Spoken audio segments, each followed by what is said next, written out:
too? Yes? That's mom? Yes, she's an English teacher. She's my teacher. I'm in her Islam class. Every day. Then you get to share a parking spot, which is key down there. I'm going to squeeze by you to grab a water really quick. No, you're fine.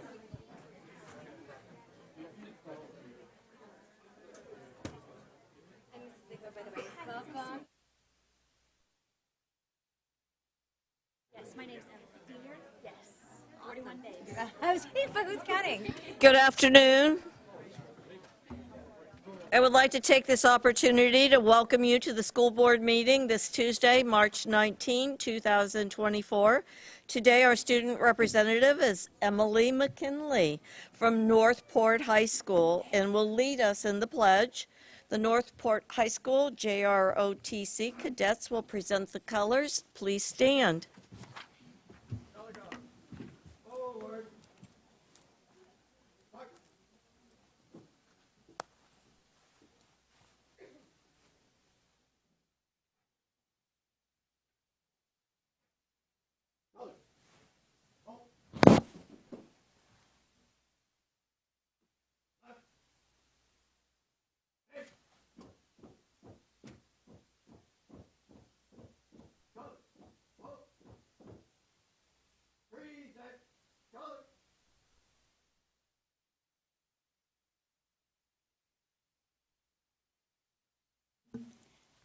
I pledge allegiance to the flag of the United States of America and to the republic for which it stands, one nation, under God, indivisible, with liberty and justice for all.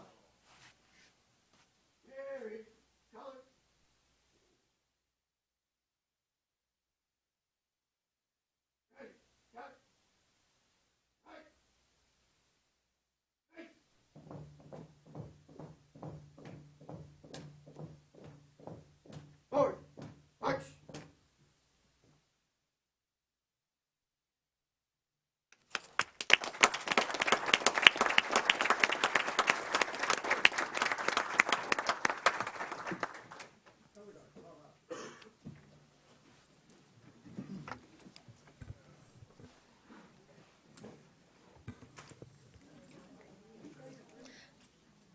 Welcome, Emily McKelvey, our student representative from the infamous Northport High School.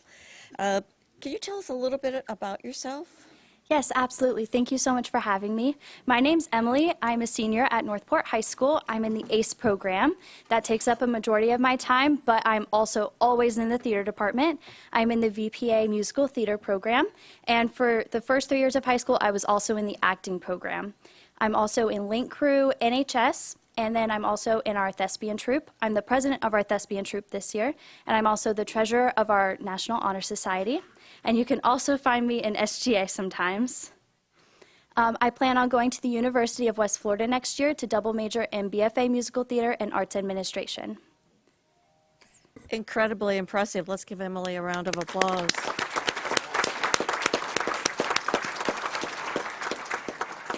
Ms. McKelvey would like to thank you for serving as our student representative and present you with a certificate of appreciation and wish you the best of luck in your future.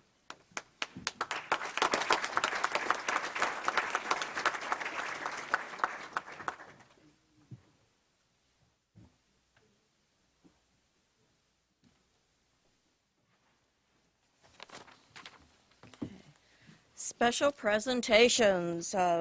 February was National CTE Month, Career and Technical Education. The first presentation today will be recognizing the CTE Students of the Year from each middle and high school. I would like to ask Trip Jennings, Assistant Director of CTE, to approach the podium, please.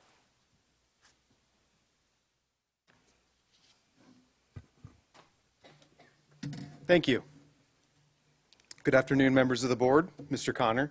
Again, my name is Trip Jennings, Assistant Director of Career and Technical Education for our school district.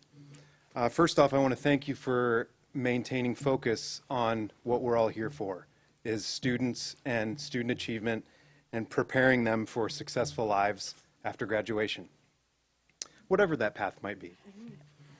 I will be back in front of you on July 16th at the board workshop to give you a full update on all things CTE, some career education data, and what our vision and plan is moving forward in those realms. But today, it's about recognizing these amazing kids. So as you said, February is nationally recognized as CTE month. Across the country, we celebrate the value of CTE, achievements of its students, teachers, and programs, and its impact on our workforce. Sarasota County Schools has a reputation statewide as being a leader and an innovator in the realm of CTE and career education. Some of the examples of what we do multiple experience career luncheons. We do career skills challenge events with middle and high school. We have a focus on work-based learning. We are doing some new things with our CCLR, College Career and Life Readiness Initiative, as well as our farm project. We also have one of the state's highest number of students, high school students, that dual enroll at a technical college, at Suncoast Technical College. In our schools, between middle and high schools, we have 34 different CTE pathways that provide technical training covering 16 different of state career clusters. Some of those include health science, IT, manufacturing, audio-video production, and agriculture. Also, all middle and high schools have at least one Career and Technical Student Organization, or CTSO. Some of those are TSA, Technology Student Association, FBLA, Future Business Leaders of America, FFA, FFEA, Florida Future Educators of America, and Skills USA.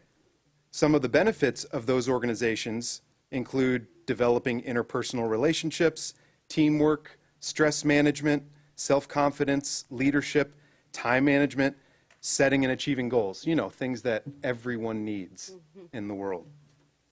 Just recently, at the end of February, we sent over 250 students to the state-level TSA conference and competition. Some of those events were coding, cybersecurity, biotechnology, and promotional marketing. We had 42 of our students receive first place, 13 receive second place, and 29 receive third place. That's at the state level. Just last weekend, we sent over 100 students to the FBLA state competition. Some of those events included entrepreneurship, public speaking, web design, and digital video production. In February, part of CTE month, we collected nominations from each middle and high school and both STC campuses to name a CTE Student of the Year. 17 students were selected for this honor, and they range from grades 8 to 12. These 17 students represent 8 different CTE pathways. These 17 students have collectively earned 43 industry certification credentials. 17 students, 43 certifications. That's averaging about 5 each.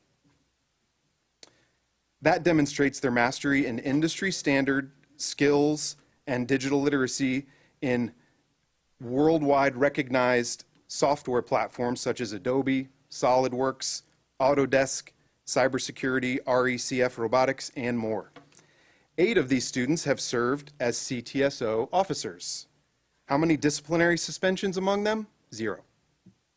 Their cumulative number of absences? 7. Their cumulative unweighted GPA? 3.7, weighted 4.4. Some of their career aspirations include healthcare, software engineering, voice acting, a master electrician, graphic design, architecture, civil engineering, computer science, and interior design. I have no doubt they can all achieve that and more. We have multiple community volunteers among them in the realms of childcare, youth sports, Toys for Tots, students working against tobacco, Key Club, Cub Scouts, food banks, churches, and several who act as mentors themselves. Each student received a certificate on their way in, and they will receive a plaque that was designed and engraved by other CTE students. As I read their names, I'm going to ask them to come up, receive their plaque, and then move to the center so we can get a group photo. I'm going to read their name, their school, and what their CTE program of study is. Isavia Edwards, Booker High, Multimedia and Engineering.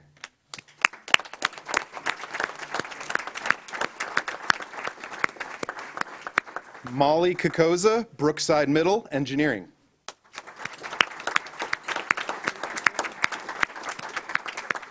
Lucas Matos, Laurel Nokomis, Engineering.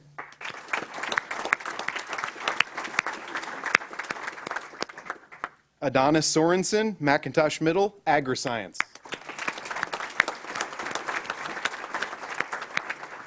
Zoe Bionic, Northport High, Multimedia and Computer Science.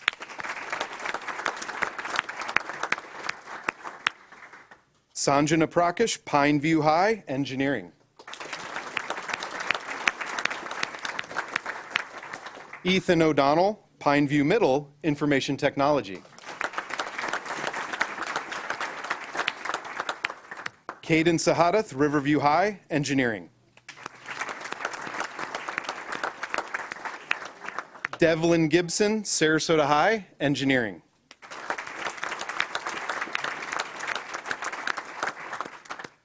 Ava Valabek, Sarasota Middle, Engineering.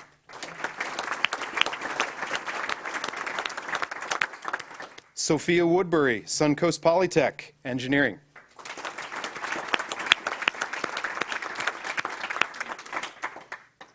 Kaylee Adkins, STC Main Campus, Cosmetology.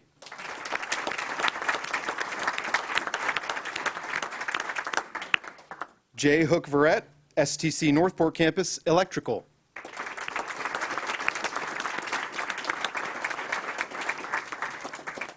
Duncan Roll, Venice High School, Multimedia.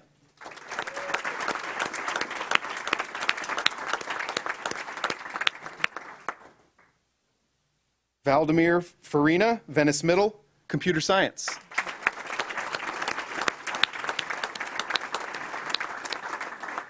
And Charlie Dunphy, Woodland Middle, Information Technology.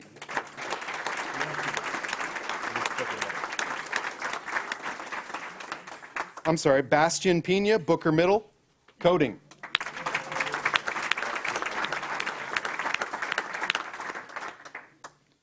I know you just clapped a lot, but please help me recognize these students one more time.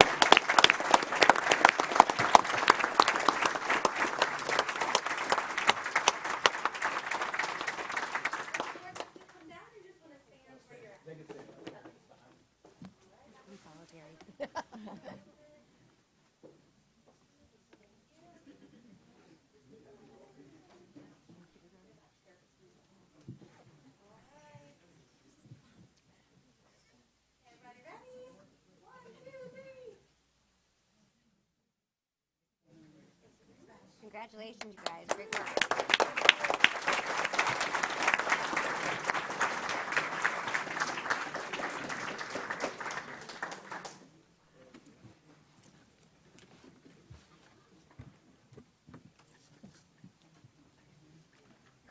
We're very fortunate to have great leadership in our Technology Student Association organizations. Love robotics is one of my favorites. Coding and on and on. I'm very proud of all of you. Let's give them another round of applause.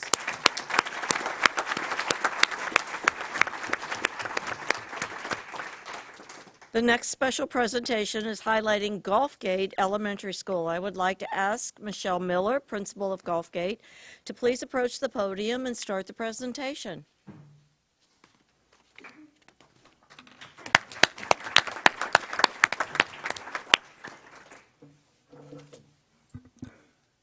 Thank you so much, Madam Chair, for the introduction, and honorable board, and Mr. Connor and Chief Minnelli for having the confidence and inviting me up to brag about an incredible school. I'm here to share with you the amazing things that are happening at Gulfgate Elementary, a tiny little school tucked in a neighborhood that a lot of people don't even know that exists, that's doing amazing things. So thank you for giving me this opportunity to highlight the things that we're doing at Gulfgate. My name is Michelle Miller, and I'm the proud principal serving the Tiger community. So I want to start by just talking about our school theme for this year. Our theme for this year is Life is Good at the Gulf, because it is. Life is good at the Gulf. A lot of great things are happening in the Tiger community that I'm honored to share with you about today. So much has happened since I've arrived in only 2 years at Gulf Gate Elementary, but I knew entering the school that the first thing that I had to do was to honor the values and the traditions that were already put in place at an incredible school. And as you can see from some of these pictures, having our Tiger Trot, an opportunity for our students to exercise and earn money towards something they felt was valuable. Golden Tray Award, where our cafeteria aides and monitors collect prizes and actually give them to students for incredible behavior. The book vending machine, which is a great way to celebrate literacy and encourage reading. And our school carnival, which I'm proud to say this year, we set a staff record at attendance of our carnival booths. They continue, but I also had to come on board and create new and exciting things for our school community and our community at large. Since I've been there, we've incorporated a drama program. Last year, we were able to show Annie, and this year, The Wizard of Oz, that has been widely attended by parents, community members, and even some theater people from our community have started to attend. We've also incorporated a music program where we do grade level concerts this past 2 years, widely attended by our parents as well. And we've enhanced our PBIS, which is super important for our students to show them the positive rewards for good choices that we continue. And among those have been marshmallow battles and other things that they have found great enjoyment in. Student incentives are a way to build morale as well. We've done some crazy things as an administrative team. Last year, they earned duct taping us to a wall. This year, we camped out in the lobby overnight and greeted our students throughout the day with a s'mores award for meeting a goal. And our parent and family engagement has grown in the last 2 years. It was important for me to bring our parents back into the school after COVID and everything that happened. So we have incorporated donuts for grown-ups again. Our STEAM nights, we are doing Gulf Gate Rocks this year with a rock and roll theme. We are doing Trash to Treasure. So we have a band coming that plays all of their instruments created out of recyclable materials. And we are doing STEAM events related around trash and using resources. So we're excited for events like that.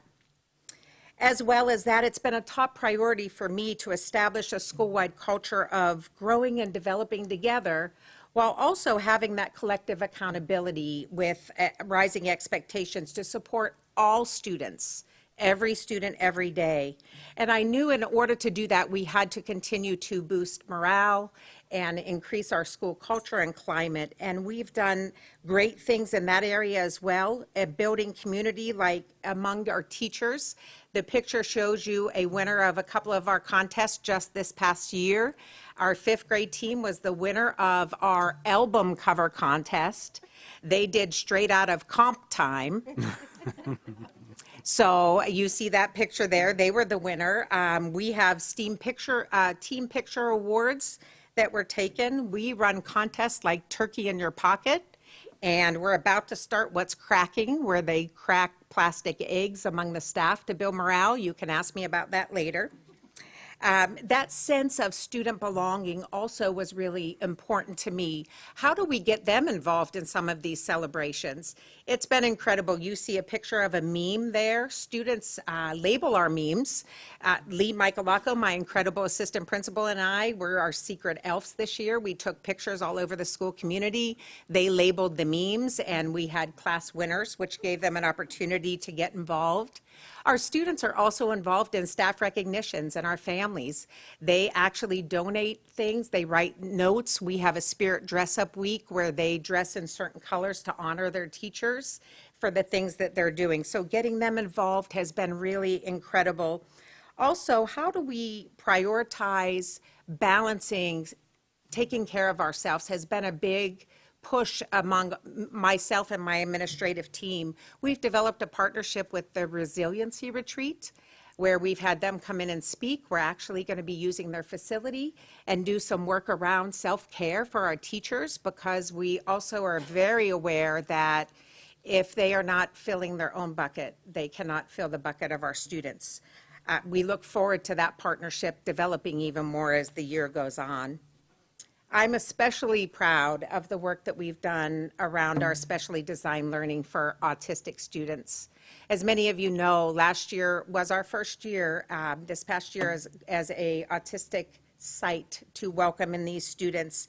And we have a set of just dedicated teachers and SLPs and ESE liaisons that are this year serving 28 students in 28 different families. Next year, we're increasing that, so we are adding another classroom to our family.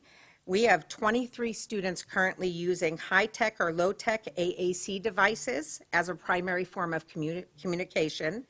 12 of our students have speech-generating devices, and 6 more are in the works. That may not sound like a big deal, but they came to us this year with only 5 of them using them. So teaching them that language and availability to communicate has been a big priority for our team.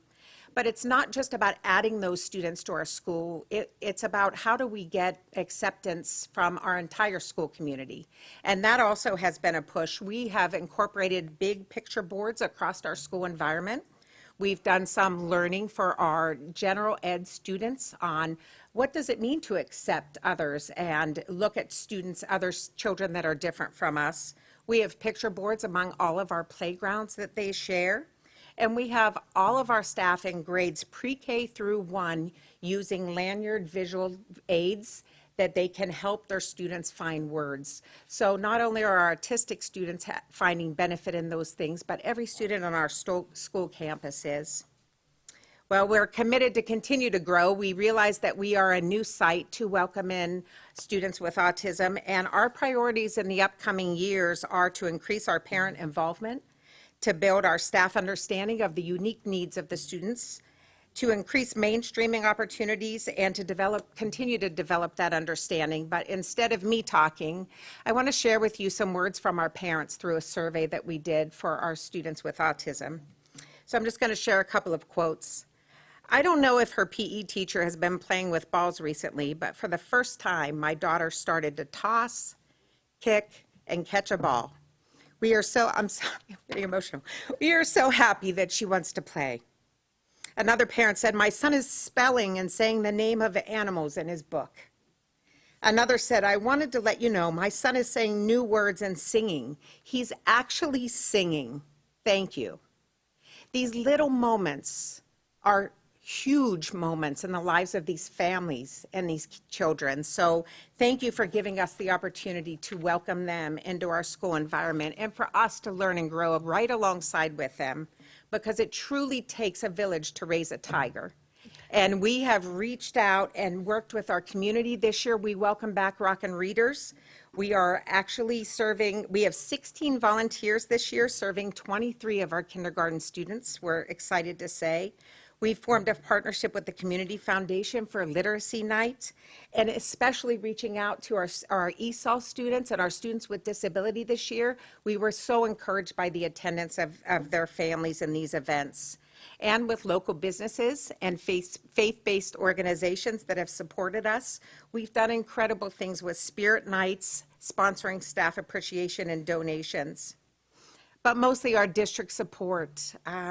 Many of you know that are sitting in this audience, things have changed recently, and we are just so excited that under the leadership of Mr. Connor and Ms. O'Day and our amazing Chief Manelli, we have incorporated so many new things over the last year that have provided clarity and procedures and support and professional learning for our teachers, from our impact reviews where we're able to actually sit down and have collaborative conversations on how do we guide our instruction and what are some steps and how can we learn from each other. It's been so valuable for us, and our specialists, and I have to name them, Rachel Chappell and Katie Shunk, have been amazing in coming and doing those impact review walks, helping us with coaching and modeling and professional learning on how to adjust our PLC so that we're actually using it to backwards plan and support learning every time that we're together as teachers.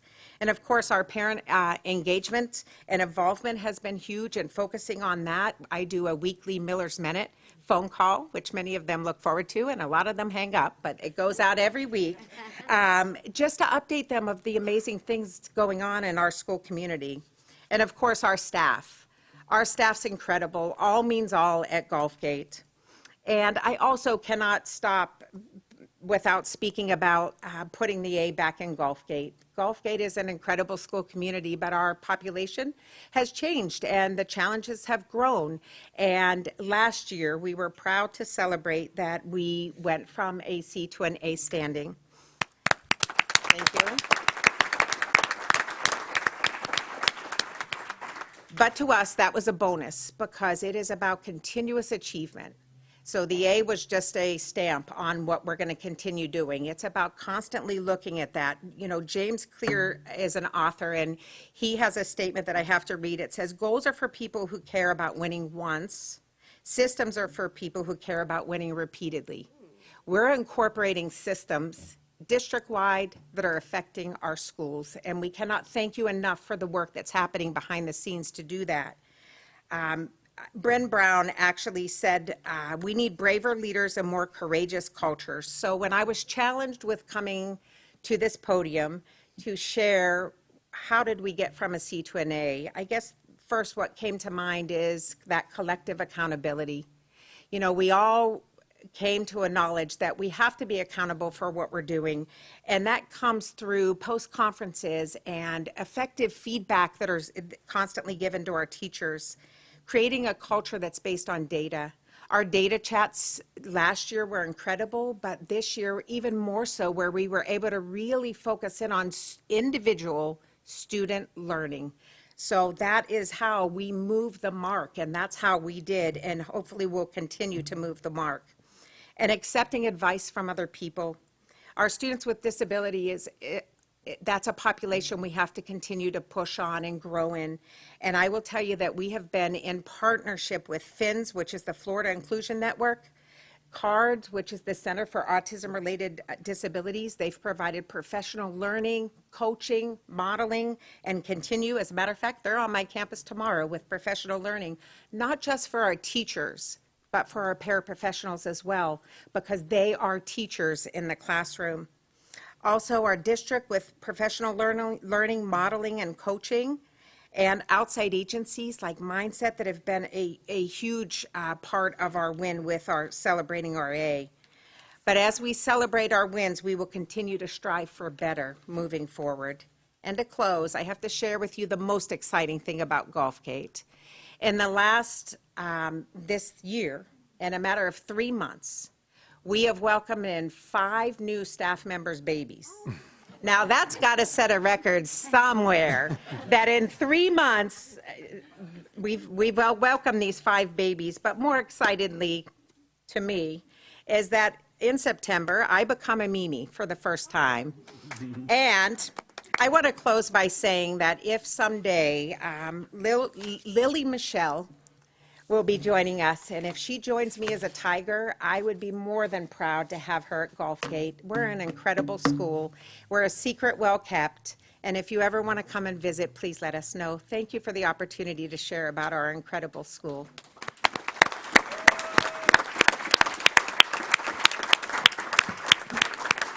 Superintendent Connor, please.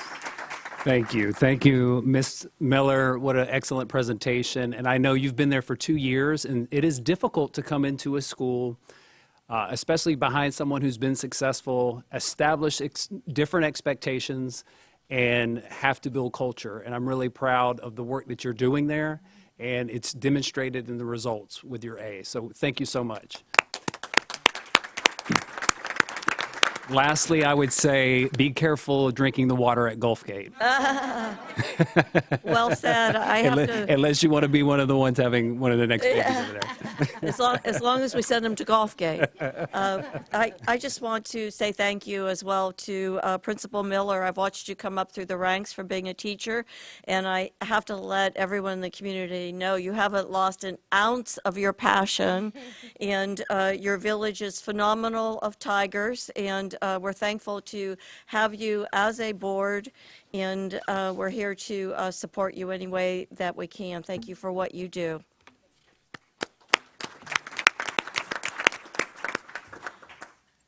Superintendent Connor, your Thank you. report, please. Thank you, Madam Chair. So we'll begin to talk about the consent agenda for this meeting. Item 13 is the approval of a facilities change order. I think it's always good to highlight, when we have change orders, a lot of times it's maybe because there's been a change in the scope of work and we've got to add additional money to the budget. Well, these two change orders were actually saving money. So it's always good to highlight when we are able to do that.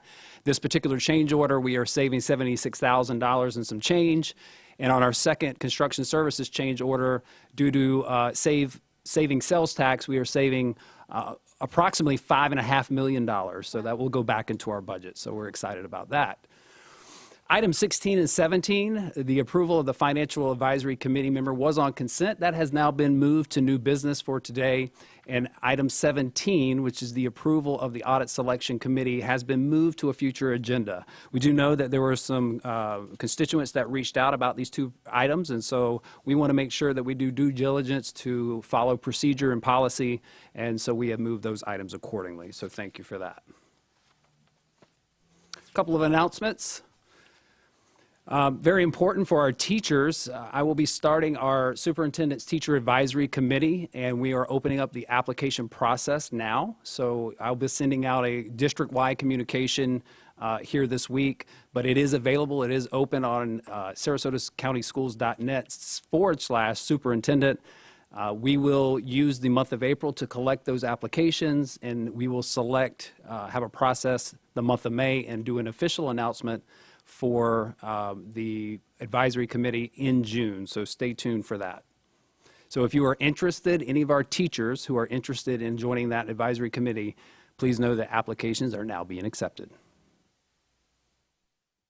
We'll be having our job fair on April 23rd from 10 to 1 p.m. at the Carlisle Inn Conference Center, which is off Bahia Vista Street in Sarasota. We will be hiring for both instructional and non-instructional positions for the 24-25 school year. So if you know anyone who is interested in a job, we are hiring. Also, in response to our ESC review, and we're continuing to make advancements in this area, we will be hosting an ESC parent informational session on March 27th. We will have 2 Zoom webinars, one at 12:30 and one at 5:30. Please join if you want to learn more about our ESC program advancements, some grant acquisitions, and our program review next steps for the 24-25 school year. And I wanted to do a tremendous shout out here. So we ran a Serve Our Community Week fundraiser right before spring break. And I want to thank everyone who donated to that. It was geared towards helping students who have lunch debt, so that we can ensure that every child is able to afford a lunch, and when they fall into a financial burden, that we're able to help them accordingly. But a special thank you to those at Grace Community Church for their generous donation of $35,000, which covered our current debt.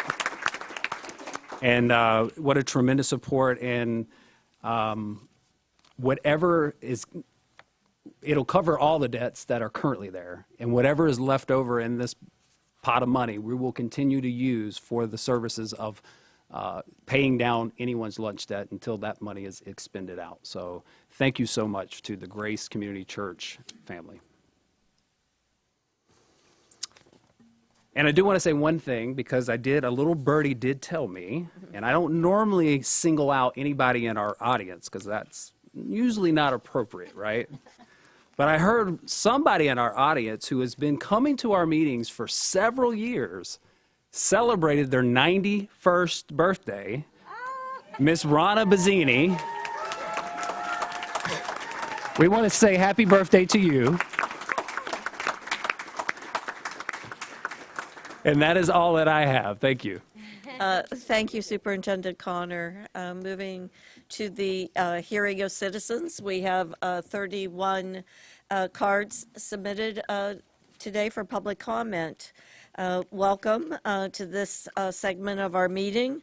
This forum allows the community to engage with the school board on matters concerning our education system. Your insights are vital to our educational decisions.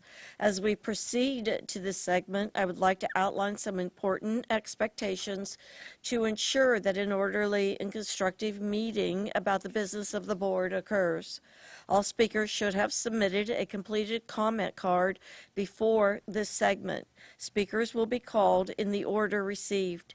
Each speaker will state their full name and shall confine their remarks to the business of the school board. Each speaker will have up to 3 minutes. A timer will signal when 1 minute remains. Please conclude promptly when the timer ends. Please address your comments to the board, not to the audience. We expect all remarks to be delivered in a manner consistent with school board policy. Abusive language, personal attacks, or disruptive behavior will not be tolerated. Please direct any personal grievances or personal issues in writing to the school board office.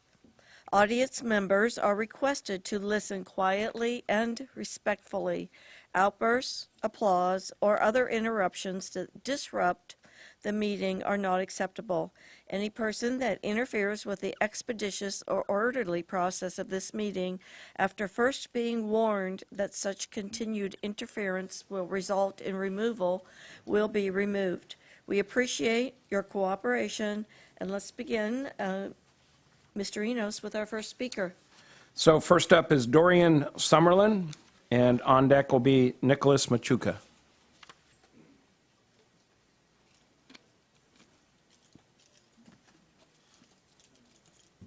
Welcome. Welcome to you guys, too. I'm a lifelong native in Sarasota. I'm a class of 76. My mother-in-law is class of 1955. I don't know when my great-grandmother-in-law graduated.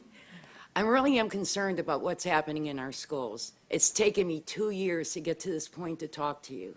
I'm not comfortable public speaking. I can attest to you, when I graduated from Sarasota High School in 1976, my 12th grade spelling words were all right and all ready. When I helped my grandchildren, whose mother was deployed in Iraq, thank God for Sarasota County School Board of Pass, because they did wonderful things for those kids. I couldn't even help them with their homework. It was so hard. I used to say, send me home a cheat sheet, because I couldn't help them. The math was impossible. I find what I see happening in our schools right now very disturbing. We had a lot of progress, whether it be the gay issue. Did you know we welcomed the Ray family after they got burnt out in Arcadia? We took them in. Now we're chasing people who choose to be themselves out of this county. I am very, very disturbed about that. You can't go into a classroom and read a Junie B. Jones book. My granddaughter got National Reader of the Award for the United States in 2010 for 3rd grade for reading every Junie B. Jones book there was. And I have black grandchildren, and I refuse to tell them that slavery helped them out. Please do something about this mess. We were better than this. I know, I lived here. You might have been somewhere else in the country at the time, but this is my home. It's very disturbing. I think a lot of it is based on the money you get, and it's not school board money. We don't pay that well. Thank you very much. Thank you. Nicholas Machuca, followed by Jules Rainey.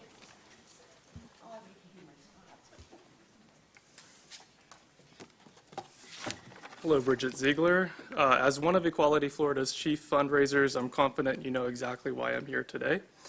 When we named the Don't Say Gay bill, we called it exactly what it was, a hateful, homophobic, and transphobic bill that would make life harder for every LGBTQ student living under it. But with that title, we took control of the narrative from your side. And despite our work to make Don't Say Gay so obviously toxic, you were still proud to line up in support of it.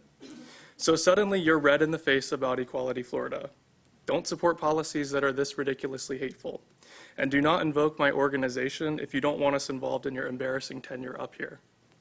Do not come for my organization when you had to resign in shame from yours. And if you're concerned about groups using fear as a fundraising tool, maybe reflect on your failed nonprofit endeavors. Your group, Moms for Liberty, which is now on life support, was a fear-mongering sideshow that stoked anxieties and anger at everything imaginable, all for the most asinine and radical political maneuvers. Do not talk about using fear when your flop of a project devotes itself entirely to demonizing LGBTQ people, banning books, and coming into these meetings acting like the sky is falling. You, of all people, are an expert on selling fear, and every accusation is a confession. I am deeply proud of Equality Florida and our work. We have continued to serve students and families here in Sarasota despite you working to drag LGBTQ kids back into the closet. We have persisted, and our students and families have thrived in spite of you. Our field and comms teams mobilized this community against you and your half-baked plans in larger numbers than we've ever seen. And I am extremely proud of our development team. We took every chance you threw at us and turned them into opportunities for our community members to fuel our fight for equality. Mrs. Ziegler, you are wrong. You mistake our resistance as a simple means of raising funds. And you make this mistake because that's all it's ever been for you. Our movement will make people like you irrelevant. So please get a head start and resign as your fellow board members unanimously requested of you. Equality Florida will be in every room. We will stand up for every fight, and we will seize every opportunity for progress. If you're inspired by what you've heard here and you'd like to support the work of your statewide LGBTQ civil rights organization, please visit equalityflorida.org to sign up today. Thank you. Jules Rainey, then Wendy Rosen. Welcome. Thank you. My name is Jules Rain with Equality Florida. The vote to approve Charter School USA's application at the last school board meeting was shameful. As Mr. Edwards astutely pointed out, every person that spoke on that topic spoke against it. One would think that having the entire community show up with pages of documents to voice their unanimous disapproval of this application would be enough to deny it, but it would seem not. Karen Rose, you are among the 4 who voted to approve this application without question. How do you think it bodes for your re-election prospects when you choose not to represent your constituents during an election cycle? Bridget Ziegler, they say there's no such thing as bad publicity, so I want to thank you for the shout out to Equality Florida at the last school board meeting, but honestly, I couldn't care less what your opinion of Equality Florida is. Bridget, don't say gay or trans has become the dominant narrative surrounding the laws you helped enact, and if you don't like that narrative, you should stop trying to enact don't say gay or trans laws. Since you've refused to do the honorable thing by resigning, I and the rest of the community here are making it our mission to show up at every school board meeting to remind you that your presence here is a disservice to the community and is actively harming Sarasota teachers, students, and their families. Sarasota teachers don't feel supported, and students don't feel safe in school. We know this because they've said so in this room as recently as the last school board meeting. This community is organized and committed to dismantling every aspect of your legacy of repression, censorship, homophobia, and transphobia in our schools, in our community, and in our state.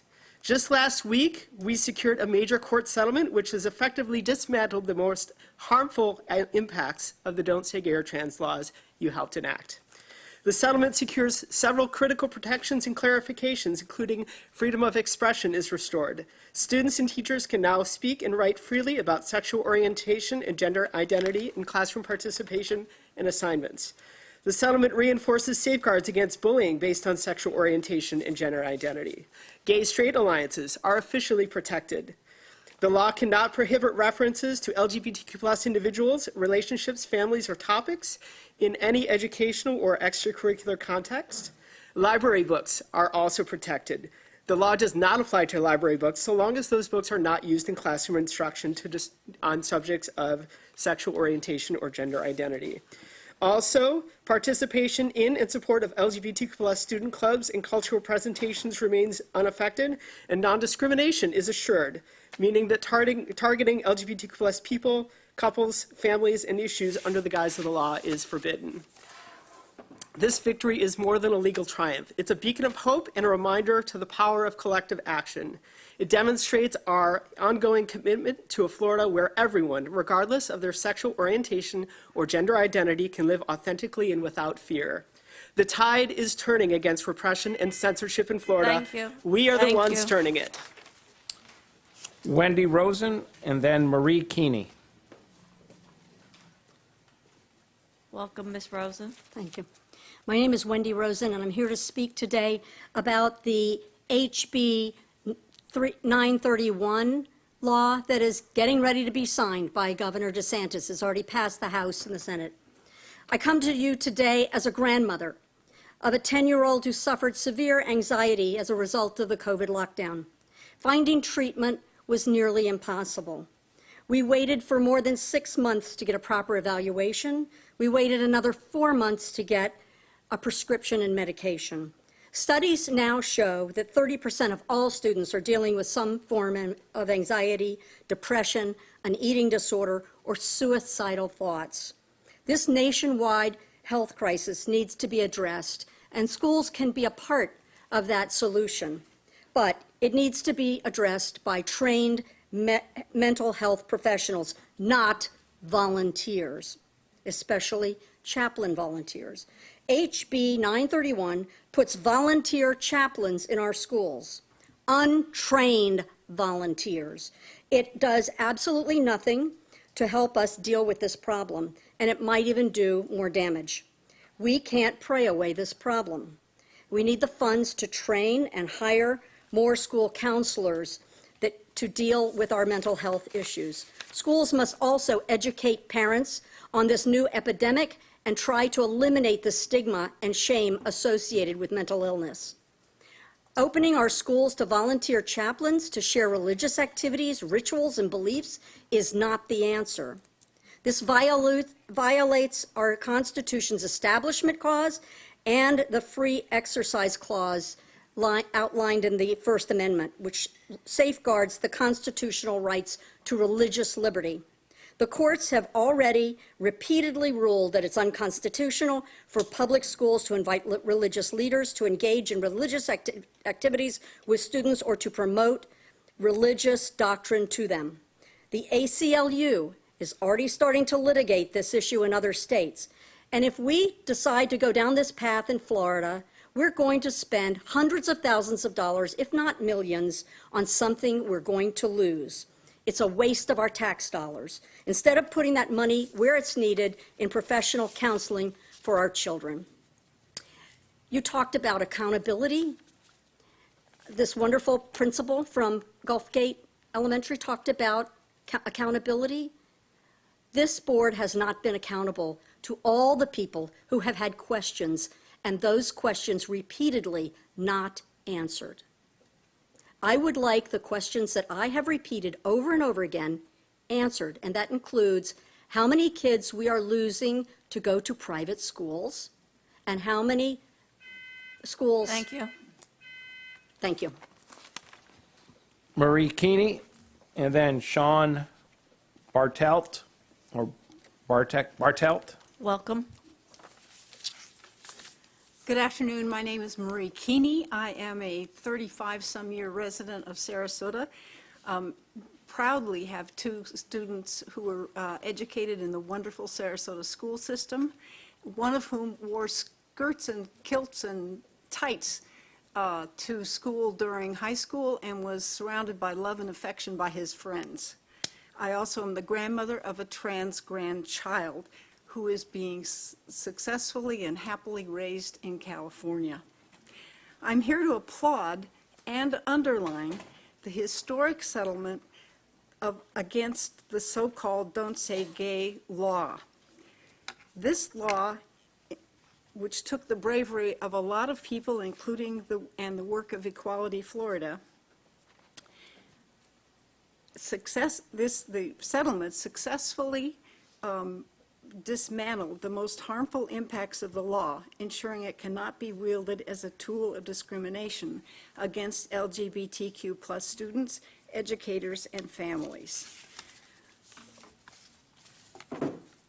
The settlement requires the State Board of Education to send this agreement to every school district and to make clear that the settlement reflects the considered position of the state of Florida on the scope and meaning of the law. the actual scope and meaning, not the way it's been interpreted. Specifically, this historic settlement clarifies the following. The law does not prohibit references to LGBTQ plus persons, couples, families in literature, in classroom discussions, in students' academic work, etc. The law does not target LGBTQ plus persons, couples, families, or issues. The law does not prohibit instruction or intervention against bullying on the basis of sexual orientation or gender identity. The law does not prohibit gay, straight alliances, including student attendance or participation by teachers and faculty members. The law does not apply to library books, so long as those books are not being used in the classroom to instruct on the subjects of sexual orientation or gender identities. This settlement will go a long way to help dispel the fear, anxiety, and confusion felt by so many in the school district and in the community, but only if the Sarasota School Board fully and adequately publicizes the settlement's issues and terms, and only if the school board abides by the spirit of this settlement. Thank you. Thank you. Sean Bartelt, followed by Richard Canarelli. Someone from the back said that the volume's kind of low, so I don't know if you can turn it up or not. It's probably okay for me. I'm speaking today for the League of Women Voters about the chaplains in schools, HB 931. I'm speaking proactively because it hasn't been signed by the governor yet, but in the end, it will be this school board that makes the decision as to whether or not to have chaplains provide support services and programs to students in Sarasota. We believe that the school board should not move forward in that direction. In 3 open letters to state lawmakers, over 200 individual chaplains, 38 faith groups, and 34 civil rights organizations have voiced their opposition to a harmful wave of proposed state legislation across the country to install chaplains in public schools. To quote that letter, the legislation to place chaplains in our public schools is greatly flawed and threatens the well-being, education, and religious freedom of our students. It may be affirmatively harmful to students as it does not require volunteer chaplains to have any training, certification, or other professional credentials or qualifications relating to the provision of student support services. Moreover, it appears that anyone can hold themselves out as a volunteer chaplain, as there does not seem to be any credentialing required to become a volunteer chaplain in Florida's public schools. Children's safety must be a priority.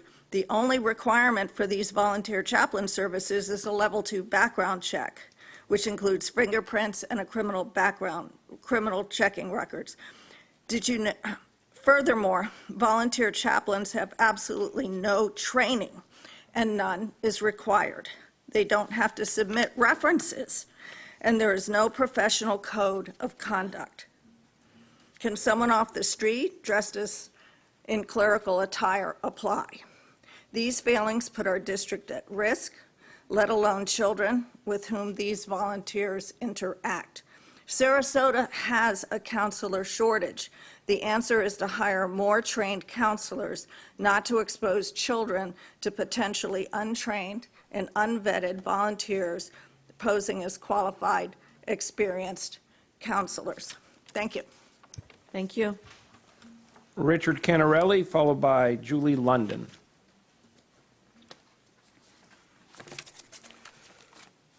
Good afternoon, and thank you for this opportunity. I'm speaking here today to state my opposition to HB 391, the school chaplain bill. I have communicated with this board both in person and on email on several occasions, hoping that it would have a positive effect. It never has, but then again, hope springs eternal. On the surface, it appears that the law is rather benign, but the bill is very vague, and I question its appropriateness and need. It requires parental permission for the child to see a chaplain and allows the parent to select the chaplain. If the child needs a spiritual counselor, why doesn't he or she seek it out at their own house of worship? Is it the school's responsibility to provide spiritual guidance? No, it is the parent's responsibility. Secondly, if the school suspects that the child is experiencing mental health issues, then the appropriate school personnel is the school counselor, the school psychologist, or the school social worker. They have the training to identify the problem and take appropriate action. I speak as a former mental health professional who has extensive experience in treating severely mentally ill adolescents. Next, what about the student's right to privacy? If a student is undergoing a crisis of sexual identity and knows that his or her parents might reject him or her, then contacting the parent to inform them might provoke more serious problems. Some members of the clergy consider homosexual behavior to be, quote unquote, sinful, and that is the last thing a student needs to hear. Finally, as a member of Americans United for Separation of Church and State, I find this law to be part of the Christian nationalist agenda to put God back in the classroom, as if God was thrown out. The section that allows the ministers of all faiths to be a chaplain is nothing more than a smokescreen and an opportunity to break down the wall of separation between church and state. The law is unnecessary, wrong, and potentially harmful. Thank you. Thank you. Julie London, and then Serena Canarelli. Welcome, Julie London. I'm Julie London. On behalf of all of us, I want to send our condolences to Sarasota Herald Tribune's Stephen Walker, who is on bereavement leave. Thank you to Tom Edwards for extending humanity and kindness towards our former superintendent. Stating one would fire a person again and again without accurate cause is self-defeating and a call to arms by both sides at the voting booth. Thank you, Mr. Edwards, as well, for voting against the charter school coming to our district. I'm a gambler, but I also want to thank Mr. Enos for explaining the 24 or 22-step process of the Florida's legislature's laws. I noted that it took a minute for you to press your vote. You're a consistent stickler for the law, and your explanation of throwing good money after bad made sense. However, Sarasota, of course, is not done. Mr. Enos, I'm also looking forward to hearing what you're doing with social media on behalf of the students, because there's so much noise coming from one person that we're too gobsmacked to even acknowledge or hear the good that you've been doing. Speaking of which, most of us are aware of a pending lawsuit keeping future communications hidden from the public. This despite the hypocritical call for transparency on their Twitter account and at the meetings. When this lawsuit fails, it will be the final nail in the coffin for this board member. Any damage control advisor would tell that person to get out now. They're hurting this entire board except for Mr. Edwards. A person with no upper education who denigrates the Southern Poverty Law Center and Equality Florida. It's the same as a 9-year-old mad at a babysitter because they made them go to bed early.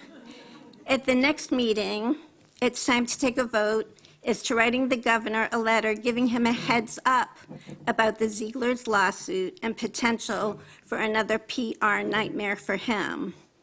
This board member's actions have magnified issues the community wouldn't have even known about, which is why Eric Robinson, serving on finance and auditing committees while serving as treasurer of Karen Rose's campaign, would be horrible optics for all the school board members who vote for this. It doesn't matter if he's qualified or a friendly guy. He's a nice guy. It's opening a can of worms into future possible sunshine law violations and reeks of nepotism.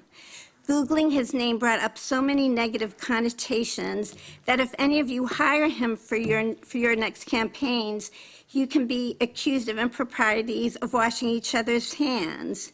A reminder. Thank you. Okay. Serena Canarelli, followed by, and I apologize, I believe it's Geert Martins. Welcome. Thank you, Board of Education. This is my first time saying anything. I'm here to state my opposition to the chaplains in public school. I am a woman of faith, and I attend church on a regular basis. The very first thing that my religion teaches is this: the inherent worth and dignity of every person. I'm a full-time resident of Sarasota County and therefore a taxpayer here. I also belong to an organization called Americans United for Separation of Church and State, and I'm very passionate about this. In my opinion, the Florida legislature has crossed the line with HB 931 and Senate Bill 1044, legislation passed by both the House and the Senate. And you know what it authorizes: for you to hire school chaplains, if you so vote for it, and volunteer chaplains that will provide services, supports, services, and programs to students that is not defined. The only definition in that bill is, it is not really a definition, it is a statement that parents must be permitted to select a volunteer school chaplain from the lists provided by the school district, which must include the chaplain's religious affiliation, if any. Really? I mean, you're going to have a chaplain who has no religious background? I looked up the definition of chaplains. I found three. I'll try to go through them quickly. A layperson who is appointed to spiritual leadership and counseling to members of an institution, for example, at a university. A chaplain is an ordained religious leader that works within the context of a secular organization or institution.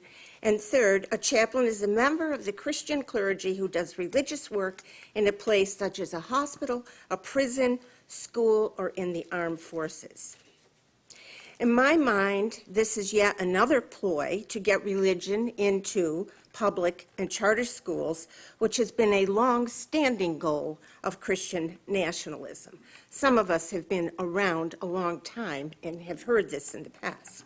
Actually, I would say their real goal is to basically close all public schools, which by law are open to all children, regardless of race, creed, gender, and disability. The Florida governor and his legislators seem to determined to follow Christian nationalism's cruel and hateful agenda, taking away freedoms from students and parents, unless they are Christian, white, and perhaps mothers of Moms for Liberty, which is an organization that has seen their better days. Thank you for the opportunity to state my opposition. Martins, if you would please pronounce your first name, and then Ray Murray. Good afternoon. My name is Geert Martins, or Geert Martins. I'll keep this brief. I'm a Sarasota County taxpayer, and I respectfully request that Bridget Ziegler resign, as the other school board members voted unanimously for her to do, for the following reasons. Ms. Ziegler does not represent all students. We need a board member that supports all students and families, regardless of background, ability, sexual orientation, and gender identity. Ms. Ziegler, please do no more harm and resign. Thank you. Ray Murray, and then Hans Schmeitz.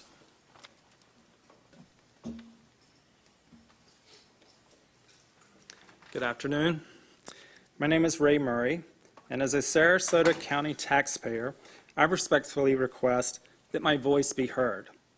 A school board member should be a responsible leader representing fairness and the ability to represent many points of view. This person should support all students, regardless of background, ability, their sexual orientation, or gender identity. Bridget Ziegler does not represent this fairness. I request that Bridget Ziegler resign from this board as other board members have requested. The hypocrisy, that this board member portrays is not fitting of the role of serving on the school board. Thank you for your time. Hans Schmeitz, followed by Richard Stammer.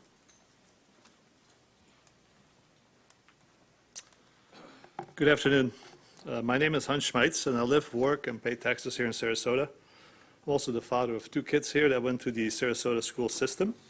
And I'm here today to ask Ms. Ziegler to resign from the board so that I can get back to work representing all students of Sarasota County. Thank you. Richard Stammer, followed by Kim Schmeitz.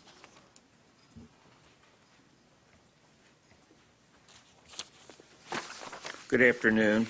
I'm Richard Stammer, a 22-year resident of Sarasota County and retired from the states of Maryland and Florida after 36 years of service in child welfare. Like others before me here today, I'm here to express my opposition in advance to the Sarasota County School Board implementing the school chaplain's law, HB 931. This new law is a violation of the U.S. Constitution as it relates to church-state separation. As cited in Lemon v. Kurtzman, 403 U.S. 602, which established a 3-part test to determine violations of the First Amendment's Establishment Clause, quote, government can assist religion only if, 1, the primary purpose of the assistance is secular, 2, the assistance must neither promote nor inhibit religion, and 3, there is no excessive entanglement between church and state. Similar legislation in 13 other states attempts to eviscerate the First Amendment's Establishment Clause, which enshrines the doctrine of separation of church and state. If this bill is signed into law, the Sarasota County School Board must decide whether to allow chaplains to counsel students in our district. We must consider the following. We need more credentialed professional school counselors, not volunteer chaplains. The new law has no requirement for counselor licensing, education, or training in mental health or spiritual care. A simple background check may not reveal predators. What about self-ordained clergy? What education level, certification, or affiliation is required? Does this permit organized prayer on school property? Will this allow schools to create religious practice clubs? The bill creates a liability for each participating school. Church leaders, as a profession, are at the top of the list for sexual assault allegations. The Catholic Church has $900 million debt in settlements, with more to come. The First Amendment protects the rights of all public school students from religious indoctrination. School boards may decline. Will this issue be workshopped? What is each board member's position on religious counseling in schools? Will the district need additional insurance to cover malfeasance for approved chaplains when counseling results in suicide, violence, and sexual assault allegations? Finally, we send our children to school for an education, not indoctrination. Please, please, do not implement this law. Thank you. And I have copies for the board.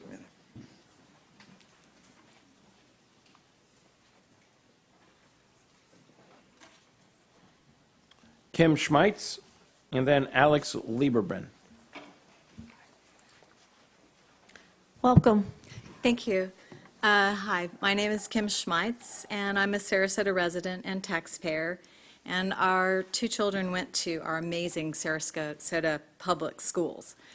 I never thought or felt I would need to come speak at all at a school board meeting, but I feel that Bridget Ziegler has made a mockery of our school board, and so respectfully ask that she resign and let the school board regain its dignity and integrity. Thank you.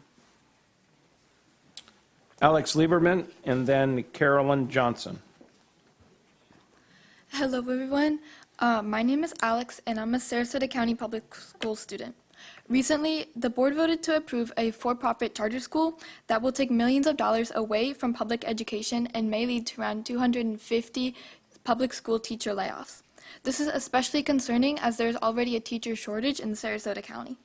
Additionally, this is another example of the majority of the board members ignoring students' voices, as I know I was not the only student who spoke in opposition of this approval at the last meeting. The board is disregarding its own students and is not working for the success of all. It is better to spend the money in a potential lawsuit that will not affect students as drastically as this charter school will. Board, I encourage you to be better next time and listen to the students you are supposed to serve. Thank you for listening. Thank you. Carolyn Johnson, and then Lisa Scher. Hello, my name is Carolyn Johnson. I'm a 55-year resident of Sarasota. My children and my grandchildren have all gone to school at in the public schools here. And I've been a supporter and a hard worker for public schools for many years. I've been very disturbed about the culture wars. And so much of the discussion today has been about the culture wars. All of this is a detriment to the quality of the teaching that's going on in the classroom.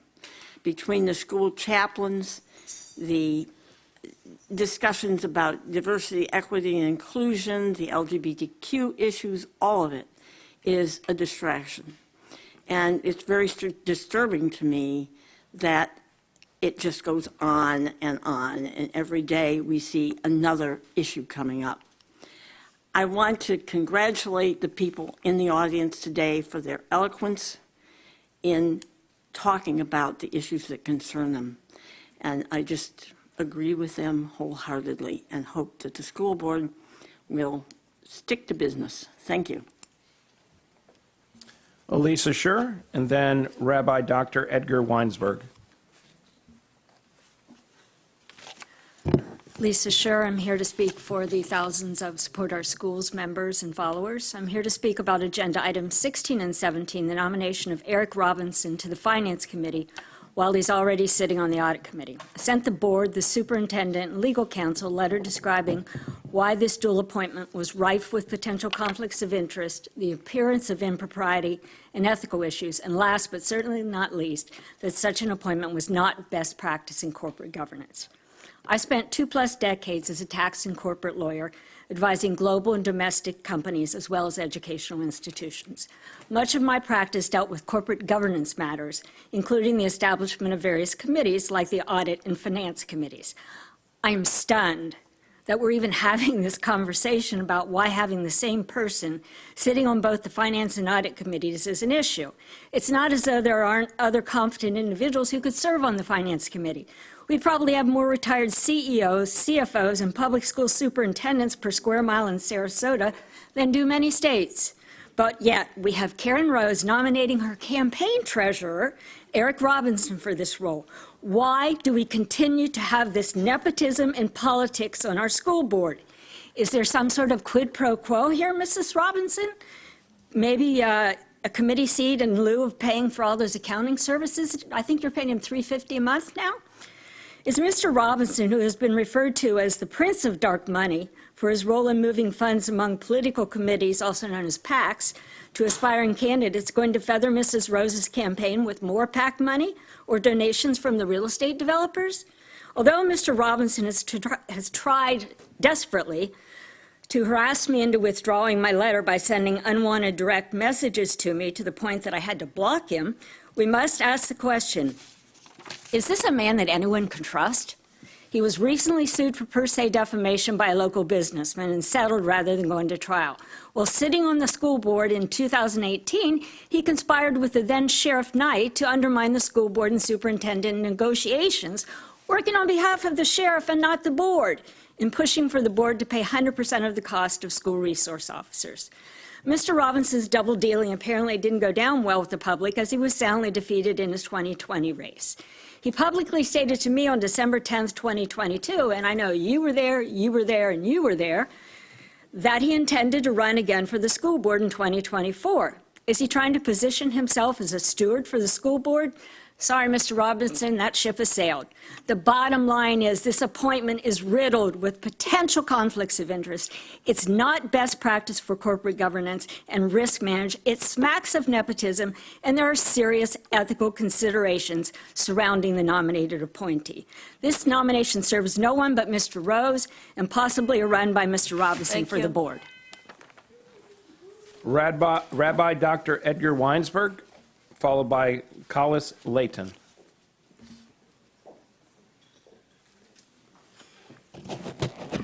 I appreciate this opportunity to follow some people with them in opposition to the prospective bill that might be passed by the governor in reference to clergy, volunteer clergy in the school systems as guides or mentors or whatever they're calling them. I know it might be a surprise for a rabbi to say that. I'm all in favor of God. I just want to make a public record of that. But in the school system, no. Not only because of issues of separation of church and state, which, by the way, might be sidetracked, and the governor may have his way, but because of the issue of qualification that you've heard about already in general. But I want to be specific about that. Even in the rabbinate, and there are maybe 4,000 or 5,000 rabbis in this country, a number of us are not qualified to be mentors, professional guides, as it were, to youth. We may be successful in the pulpit, but we're not necessarily trained to work with youth, period. I can tell you that roughly 10% of my class of 30 rabbis in 1972 at the Jewish Theological Seminary, only 10% of us took pastoral psychiatry training. The rest all became scholars and wonderful leaders in the Jewish and general community. But only 10% of us managed to feel that's important for us to understand people in order to deal with them effectively and help guide them in whatever way we might be able to. You can't count on a clergyman being a counselor at all, let alone a good counselor, unless you see his qualifications and training. Yeah, I got a doctorate in education. I may be an exception to a rule. Doesn't make me qualified as a counselor unless I had the pastoral guidance training, the formal training and certification that is required of those who want to engage in that. Sure, most of us pastoral folks, we might give short-term guidance, but any long-term guidance, it has to be under a professional aegis, certified. Toward that end, if the school board should come across a bill that's passed and deal with this issue, I would first and foremost beg you to list all the criteria you want to see as far as qualifications so that we don't lose sight of the well-being of youth and the need for their professional guidance.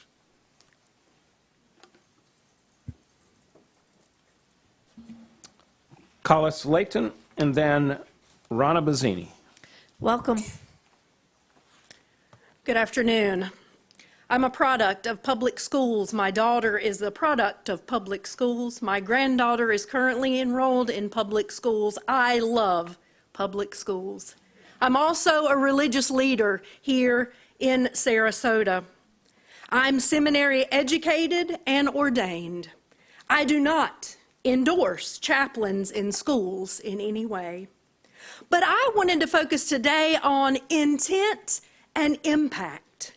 Intent is what we hope for, and impact is what we cause.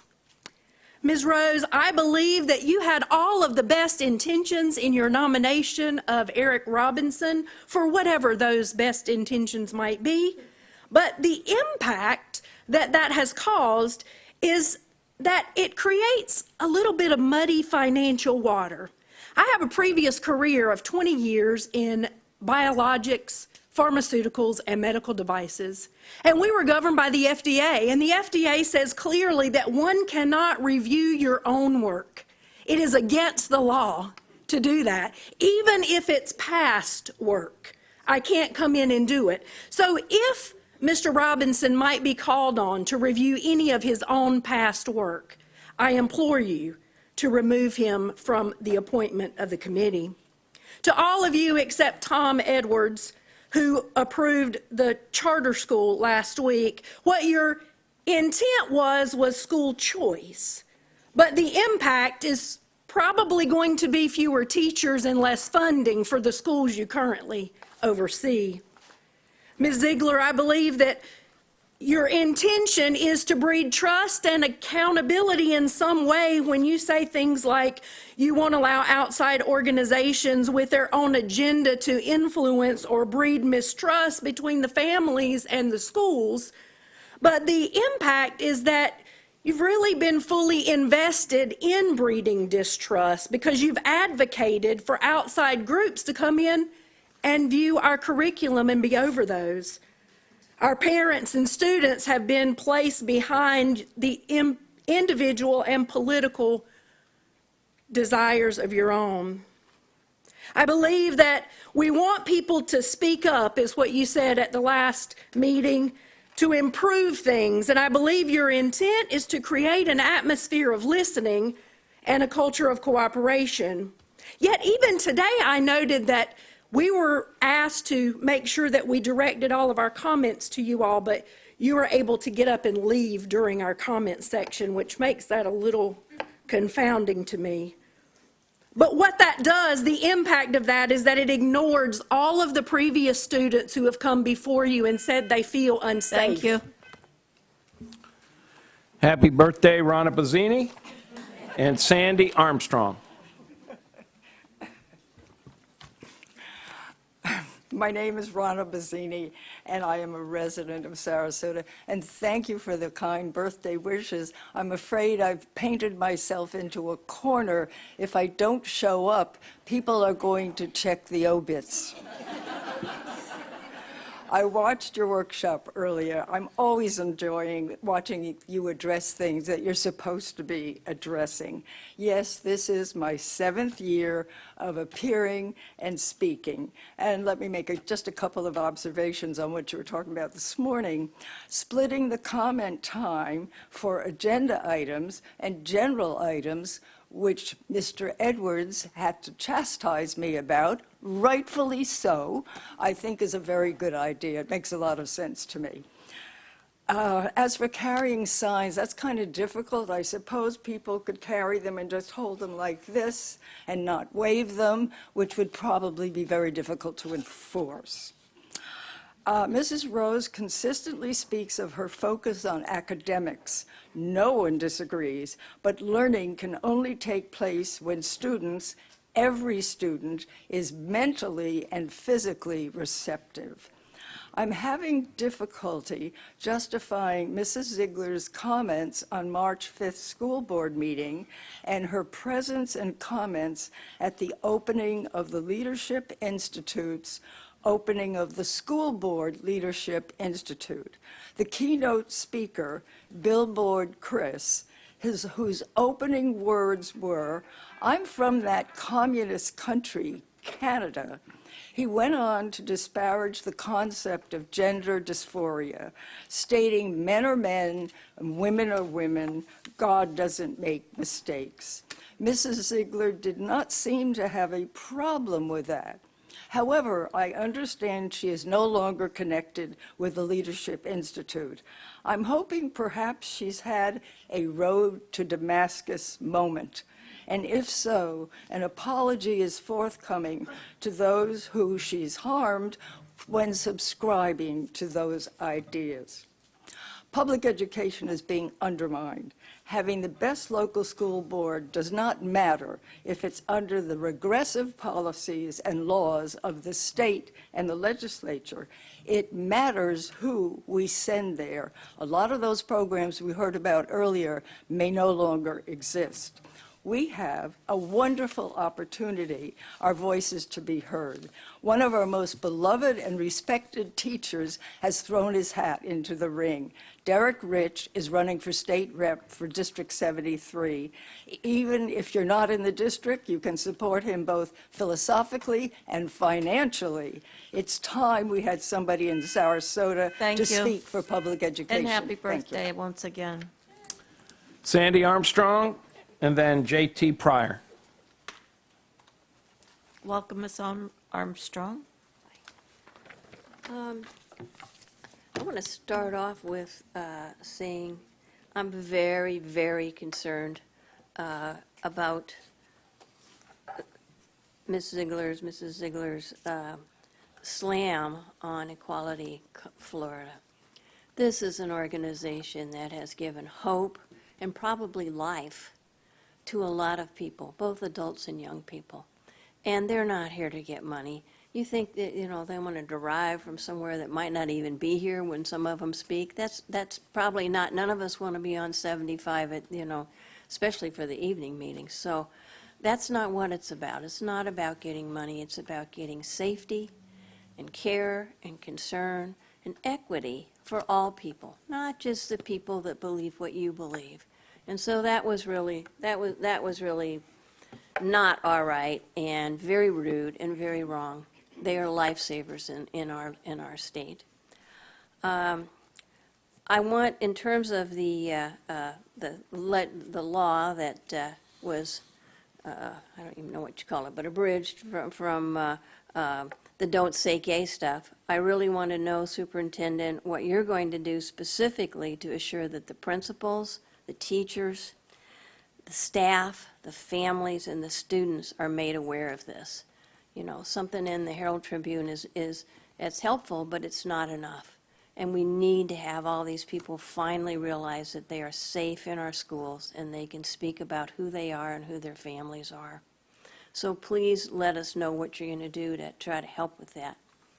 And I think I'm going to stop there. I want to say thank you for all of you doing what you try to do for us, but please, we've got to make this a safe place and not a place where you're slandering good organizations.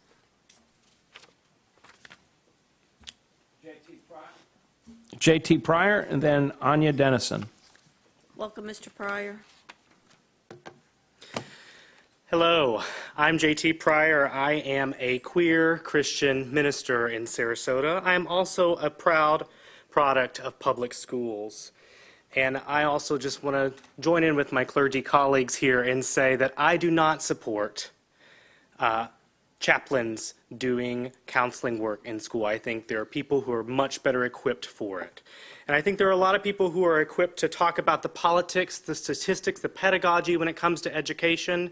As a minister, I'm equipped to talk about love. And Scripture tells us love is patient, love is kind, it does not envy, it does not boast, it is not proud, it does not dishonor others, it is not self-seeking, it is not easily angered, it keeps no record of wrongs, it does not delight in evil, but rejoices with the truth, it always protects, always trusts, always hopes, always perseveres. Love never fails. So phrases like this, like love never fails and love wins, mean that love is always going to have the final word. That no matter how many Don't Say Gay bills you pass, no matter how you try to harm trans kids, queer kids, love will prevail, justice will prevail, because hate never has the final say. Time and time again, I've seen this school board put their own political ambitions above the needs of students. And when people in power do this, that's when love starts to fall second. Now, I'm much more interested in love first. When everything else has to bow to love, when we realize that all the politics and the games has to fall so that every student every day isn't just a pretty statement we put on the side of our building, but the way we actually run this district. I'm always going to be on the side of students, on the side of public schools, on the side of educators who've always been on my side as a queer kid. I'm going to be on the side of love, and it would be wonderful to have our school board with me. Thank you. Anya Dennison, followed by Shannon Clement. Hi, everyone. I'm Anya, a graduate of Sarasota County Schools. Today's workshop talked so much about how to improve the efficiency of board meetings by shortening or rearranging public comment. But what you're failing to recognize is that that is not what you're here to solve.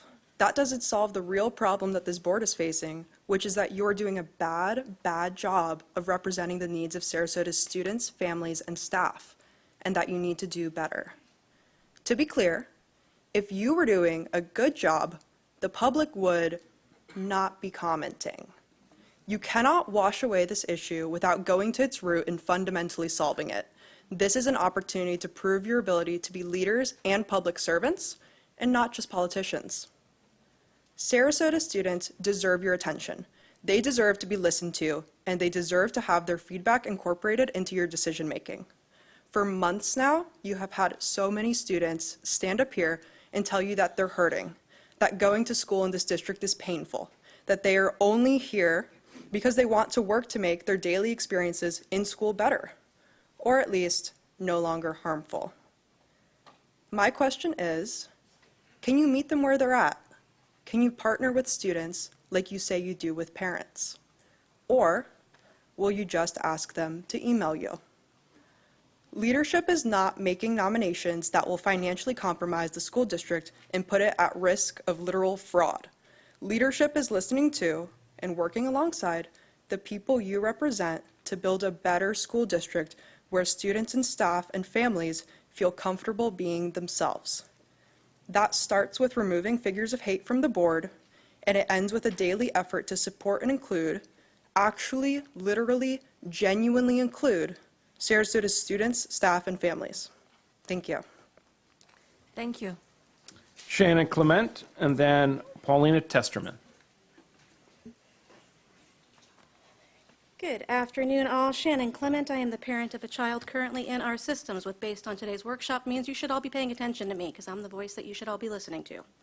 I was quite taken aback when at the last board meeting the board chair didn't hold her fellow board members to the same levels of basic respect that you all insist we show, particularly when you placed yourselves into positions to be held accountable by the public. In the words of President Truman, if you can't take the heat, get out of the kitchen. You see, so many of us, regardless of ideology, truly would love to get to the business of collaboratively improving our district for all our students and teachers. And yes, there have been some wonderful steps taken thanks to the efforts of our superintendent, someone who actually listens to everyone. Yet we are constantly bombarded with distractions. I thank you all for reviewing and moving items 16 and 17 on today's consent agenda and acting accordingly. I've spoken on optics before, even with the best of intentions, and how essential it is for transparency and integrity. And as I have a bit more time to pivot my comments due to those two items being addressed, I'd like to point out after today's workshop that overtly rigid restrictions on public comments is never good optics, even when you don't like how something is being said or why. A 90-minute cap on general public comment is overtly rigid, as our populace has come to show. Those that have limited First Amendment rights were never the good guys, even when they attempt to convince us that they are fully in support of it. Actions do speak louder than words. If you can't read the room or see the forest for the trees of what's being brought before you, then I really do have to question your priorities in spite of conversations I've had with a few of you in attempts to improve decorum. In addition, after the last board meeting, Mrs. Ziegler took to Facebook the very next day to spin doctor an attempt at damage control. Following her declaration that bullying and harassment of any student or staff won't be tolerated, she stated, quote unquote, "Nor will we tolerate outside organizations with their own agendas to influence policies or guidelines that breed mistrust between families and their child's school." You mean like Moms for Liberty? Or better yet, what about being on the payroll of the Leadership Institute for a year and a half, training future conservative candidates for school boards while you are actively chairing this board?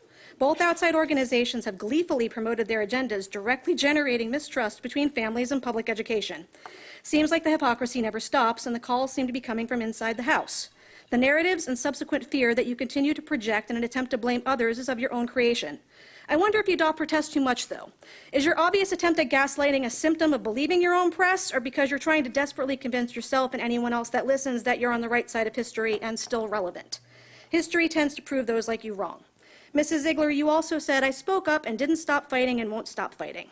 On this day of blessed Ostara, when balance is the primary focus, guess what? Neither will I.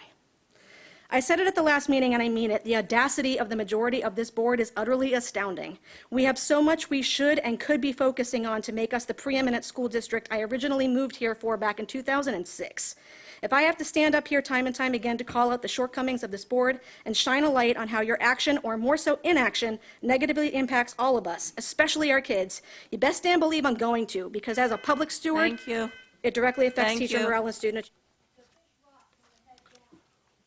Paulina Testerman, and then Louise Machinist. Good evening. My name is Paulina Testerman. You all know that. And I have 2 children in Sarasota County Public Schools. Last year, this school board hired a company to poll local residents about what qualities they wanted in a future superintendent. I attended those meetings, and one of the top 3 things that were mentioned was apolitical. And yet, here we are. This week, Mrs. Rose dragged the lifeless corpse of her current campaign treasurer into our school district. I say lifeless corpse because her campaign treasurer, Eric Robinson, used to sit on the school board, and in 2020, Sarasota voters voted him out. That didn't stop Mrs. Rose from trying to shove Mr. Robinson down our throats at every opportunity she has. Mrs. Rose doesn't care what our community wants because Mrs. Rose is here to play politics. It's important for our community to know that Mrs. Rose's current campaign treasurer, Eric Robinson, is already on the Sarasota County Audit Committee, but today the board was going to vote for her appointment of Eric Robinson to the Finance Committee as well. Doesn't take a rocket scientist to recognize that she's appointing the fox to guard the hen house. And if you want to talk about divisive politics, let me tell you, Mr. Robinson, he is it. He is also the treasurer for Mrs. Ziegler's Moms for Liberty organization. In fact, a quick search turned up 85 PACs in the state of Florida, not even mentioning local PACs, that Mr. Robinson listed, with Mr. Robinson listed as the chairperson or treasurer, 85. Tell me again that this is not political. Mrs. Rose, you should be mortified. I use that word a lot in here because y'all all should be mortified, though I'm sure you've taken a page out of Mrs. Ziegler's book and you refuse to take any accountability. You not only drag politics into this arena, but you drag dirty politics into this arena. But that's not all, Mrs. Rose, because your bestie, Mrs. Marinelli, she appointed Atticus Frank, the treasurer of the Sarasota Republican Party. You guys seriously couldn't find anyone that's not a leader within a political party? For the record, I take no issue with you hiring a Republican and appointing a Republican. I take issue with the fact that these people are defined by their politics, and we know that Mr. Robinson will put politics well above the well-being of our students and our teachers, just like you all do day in and day out. I'm sure it's hard to sit up there and be mocked and shamed for your egregious ineptitude and lies. It's easier to feign victimhood than to acknowledge how our actions hurt others, right, Mrs. Ziegler? I know for a fact that neither Mrs. Rose nor Mrs. Marinelli like being held accountable because they both blocked me from their campaign pages on social media. I want to be clear, I've never once threatened any board member, I've never called any names, and I've never been disrespectful. But you both blocked me because neither of you can stand being held accountable, because you're cowards and you don't deserve to sit on the dais. There, I called you a name. It's not a personal attack, it's just a fact. Thank you very much. Louise Machinist, followed by Julie Forstier. Welcome. Hi, everybody. I want to be brief. I'll start out by saying that the special presentations at the beginning of the meeting were fabulous. I mean, they really show us that wonderful things are happening in our schools, in our school district. But I had to be here today because there are too many unacceptable things going on, and I just had to come and comment. So I'm going to sprint through my list of unacceptables to get to the punchline.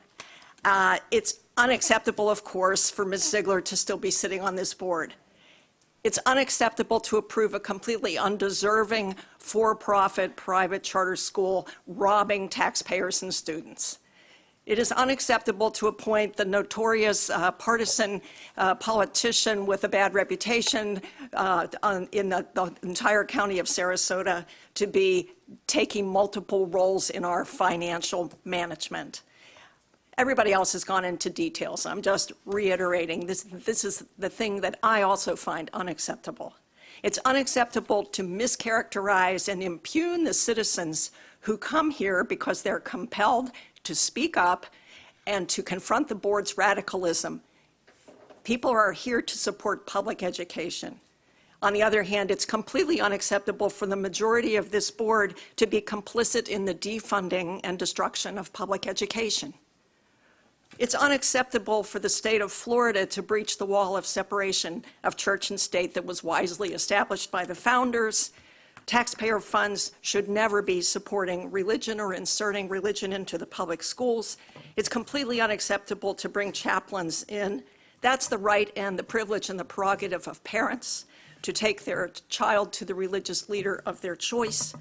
But, and here's the punchline, what I want to say to you is I cannot wait to see what happens if chaplains are allowed in our schools when the priests from the temple, or the Satanic temple, volunteer. Julie Forestier, and then Patrick Eaton. Welcome. Hi, my name is Julie Forrester, and I also listened to the workshop today. And I just want to say, if you want to cut public comment time down, stop doing harmful things that the public has to comment on. I'm as tired as you of having to show up here week after week. But there are so many issues with the way the board is governing that it's essential for us to all keep showing up here. Today I'm going to start with what happened at the last meeting, the charter school vote. The thing that really struck me about that vote was that the community, your constituents, the people whom you're supposed to represent, all showed up here and spoke about the numerous problems with it, and you all still voted for it, except for you, Tom. Thank you, Tom. Tom Edwards is the only school board member who cares about what the people in this community want. We spend so much time talking about all the harmful things that this board does because there are so many, but it's important to take time to thank the one person on this board who is working to preserve public education in this district. So again, thank you, Tom. Back to the charter school vote. The reason that many of you gave for voting for it, despite the problems, was that the district would be responsible for legal fees if it was appealed successfully at the state level. So, what I heard is that you are not willing to incur legitimate expenses to protect public education and stop money from being siphoned out of our school district's budget, which will end up costing us up to $15 million a year. But you are willing to spend over $300,000 to replace the superintendent and over $40,000 on needless redistricting. This is the definition of fiscal irresponsibility. And this is the reason why conservatives do not feel supported or represented by you. I hear from self-described conservative Republicans all the time, Republican moms and dads and teachers and community members who do not feel represented by this board. And to top this all off, the fact that you, Ms. Rose, are attempting to appoint Eric Robinson, who was voted off this board because of his attempts to undermine the district, to the Finance Committee while he also has a role on the Audit Committee, clearly demonstrates a conflict of interest.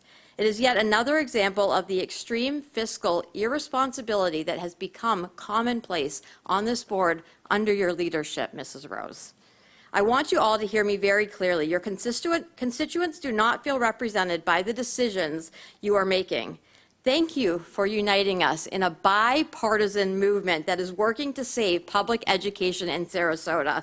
The unity I've seen across partisan lines is something that I haven't seen in my 20-plus years as a political and community organizer. So thank you. I want to end by urging this board to start following Tom's lead and urging the community to— Thank you. Thank you. Your time is up. Thank you. Patrick Eaton, and then August Ray. Hello, my name is Patrick Eaton. It's he, him pronouns. I'm a cisgender gay male, and I'm a parent. And thank you for allowing me to speak. I want to address the interpretation of the conservative book banning from the past and also waiting for the steps to rectify it. I'm currently reading a book called All Boys Aren't Blue. This is a memoir, George M. Johnson's life.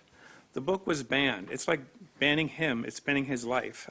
He's a black, non-binary, queer individual. It is about his life. Again, ban him, you try to erase him. A quote from his book, their book: when you ban books, they are banning black history. Ain't no history without black history. Also, they are banning portrayal of queer people in history. Ain't no America without queer people, end quote. So congratulations to Equality Florida for overturning about the Don't Say Gay. Hopefully that will include now black history to be put back into our schools and represent those individuals of history and what they gave to our community. One thing I've been aware of lately is isolation is the #1 health issue in the U.S.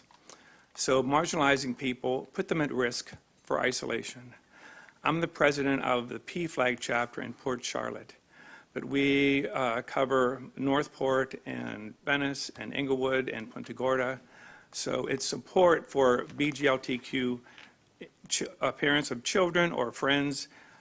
We supply support and education, and lately, gatherings. This isolation, that's what I'm aware of. I want people to get together. With all the banning, families have been shamed. Individuals, and these are families. So again, we're waiting to see how this interpretation of the laws is interpreted, and again, including black individuals. And that's all for now. Thank you for listening. Thank you. August Ray, and then India Miller. Welcome, Mr. Ray. Hello, my name is August Ray, and I'm a current senior at Sarasota High School, and I'm tired. I'm tired of coming to these meetings. I'm tired of listening as my board members lie to my face. I'm tired of the board celebrating their amazing students, only to ignore those same students moments later when we beg them to listen to our concerns. If the very students you're supposed to represent can't get you to listen, then who can? That's not rhetorical, by the way. Genuinely, who can get you to listen? Because what more must we do to get you to actually care about us? Bridget, just last week you said that you won't allow any outside organizations with their own agendas to influence policies or guidelines that breed mistrust between families and their child's schools. If you cared about clear communication and rebuilding trust between the school board of Sarasota County and your constituents, then you would have taken the time to correct the public commenters from the last 3 meetings who have been routinely claiming that the Don't Say Gay bill only applied to grades K through 3, and would have informed them that it was in fact expanded to K through 12 back in April of last year. You knew that these claims weren't accurate, your queer students knew that these claims weren't accurate, and yet you did nothing. If those claims were true, then I would not have had to endure nearly a year of being bullied and called slurs by my classmates. It's got so bad that I had to email my teachers, saying that they needed to do something or I would stop showing up to their class out of fear for my own safety. It only got that bad because my teachers were afraid of stepping in and supporting their queer students. Bridget, your very presence on this board makes me feel unsafe. Chairwoman Karen Rose, your failure to push for her resignation makes me feel unsafe. Don't act like any of the mistrust between you, your staff, your students, and your community was anything except for your own doing. Thank you. Superintendent Connor, do we need to have anyone intervene in that particular? Thank you. India Miller, and then Elizabeth Bornstein. Can I drop these off with the secretary? They're the safe parenting, and it's a safe space for students. I would love if anybody wants to hand me out something. Just wait a minute. Thank you. Thank you. Okay. Hello again, I'm India Miller. I'm not here on behalf of any organization, don't work for any organization. I'm here because I care. I have no aspirations to be a politician. I don't want to be TikTok famous. I don't want to have TikTok. I don't even want to be an advocate. But we know I'm here because Bridget's here. I'm no longer surprised you're here because fascists don't have a habit of leaving voluntarily. I'm here because I care about children, especially trans and LGBT kids, because somebody has to. LGBT kids are bullied and killed if they don't commit suicide faster than any other kids. From the shame, fear, and intimidation created in this school system and in this community by people like Bridget. Seriously, Bridget, I truly cannot grasp how you live with the person that you are. I really, truly can't. I am in recovery, and in order for me to stay sober and centered, I do a lot of volunteering, helping other people, focusing on being a really decent, kind person. I can't afford spiritually to be the type of human being that you are. It would destroy me. I would be like a fall-down drunk all the time, and I'd have to be scraped off the floor and carried out on a regular basis merely just to keep going, and I will not live like that. I come here and I'm called an abomination, a child molester, a groomer, and just today, right here in this room, upon entering, a teen with an adult cheering him on next to him thought it'd be cute to mock how I speak. Oh, gosh, geez. I'm aware of it. I'm half Canadian. These are children you're creating here in Sarasota. These are the children. Even worse, nationwide, by founding Moms for Liberty and driving this nationwide. You have organized hatred, misinformation, denying science about trans kids, about LGBT kids, to get rich, to be a politician. I'm afraid you have cohorts that are supporting you in this. It's evil. It's awful. And I pray for you. But like, do the right thing. Kids are dying. A kid in Oklahoma committed suicide from bullying the day after their head was smashed repeatedly in the bathroom floor because of the rhetoric that you have put forth. Karen, I've heard that Eric put his own kid through conversion therapy. Do you know if that's true? Excuse me, that is inappropriate. Is it? Okay, I hope it isn't. That is inappropriate. Okay, because it's considered a terrorist act by the International Organization on Terror. So I'm just I hope that's not true. I don't know that it's inappropriate. Your comments are inappropriate in touching on any member's private life in our community. Please, please. How did I talk about anybody's private life? Please, proceed. I guess my proceeding is, I hope that that's not true. I hope that we really are not run by an organization that's really doing these hateful things. But it really appears that we are. And it really appears that you don't care. And it really appears that you're not really decent people. And that makes me really sad.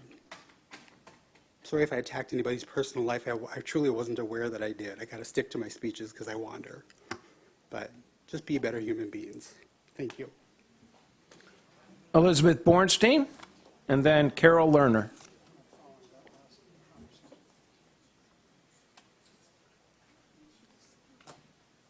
Greetings, Board, Superintendent, Board Attorney. I'm Elizabeth Bornstein, a parent of a student in the district, a Level 2 volunteer, and a taxpayer.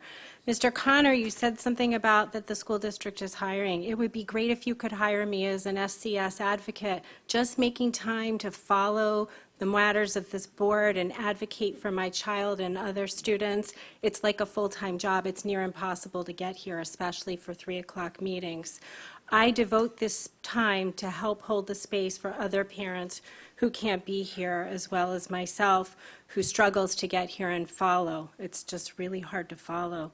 When I scanned the agenda for today's meeting, I immediately saw item 20, to vote on Financial Advisory Committee members. Really, Mrs. Rose, nominating Eric Robinson, who's associated with your campaign. Really, Mrs. Marinelli, nominating Atticus Frank. Mr. Frank is the treasurer of the Sarasota GOP. I thought y'all really wanted to keep politics out of the schools. As a parent, volunteer, and taxpayer, you have not earned my trust. And as a parent and volunteer, I'm concerned about our students' mental health, yet not to the point of opening the floodgates for untrained people like chaplains or otherwise to address the mental health of our students. If it's a state-level decision beyond your control, as we seem to keep hearing, what guidelines and training will you offer to provide safeguards against potential harm? Moving along to the work session, I tried to catch that too. Number 4, public comment. Well, it was predominantly the bulk of the meeting. Kudos on discussing building affordable housing to support strengthening our teacher workforce, yet let's talk about what's more important, building back the trust of the community. Mrs. Rose, I agree, we need to focus these meetings on the business of the board, the education, the academic achievement of our students, of my child. Mrs. Ziegler, you said something about the public weaponizing board decisions.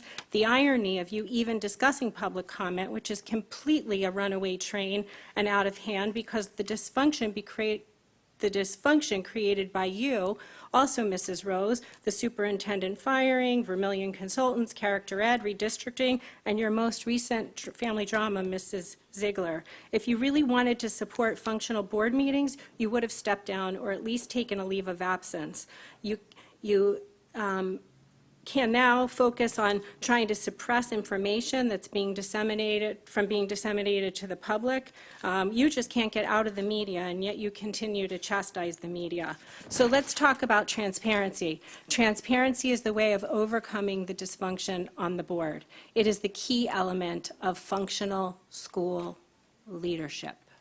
It means being open and honest and accountable to your stakeholders, including the students, staff, parents, and the community. Maya Angelou once said, when someone shows you who they are, or when the Sarasota County School Board shows you who they are, believe them the first time. Carol Lerner, followed by Robin Williams. Good afternoon. I'm Carol Lerner. I'm speaking for Support Our Schools. There are many concerns I would have liked to have addressed today, including the appointment of Eric Robinson to 2 conflicting committees, the homophobic rant of Ms. Ziegler, the unconstitutional chaplain bill, and the improvement of learning options for students. But I will limit my comments to the wrongfully executed 4-1 approval of Charter Schools USA Sarasota Classical Preparatory Academy, an approval that never should have happened. There are so many disturbing questions about the approval process, an approval that could drain as much as $13 million from the district's budget for a school run by a predatory for-profit corporation that is more in the business of making money for itself than in educating children.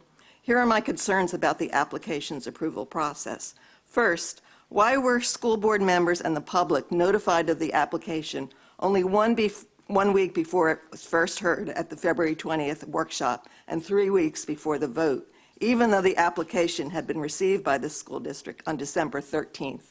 Disturbing.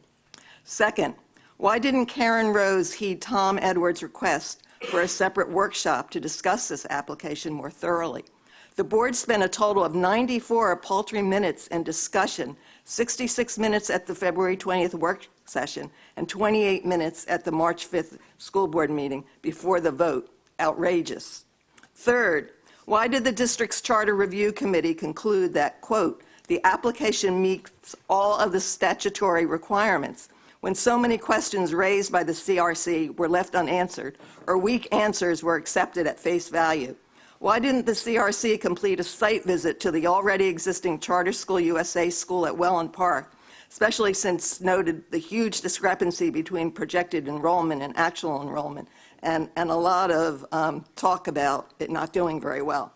Most importantly, why didn't the majority on the Sarasota School Board question the CRC's conclusion after receiving a report from the district's former school choice director, now retired, who has reviewed hundreds of similar applications and who questioned the CRC's conclusions, giving reasons why about half of the standards should not have been assessed as not meeting the standard?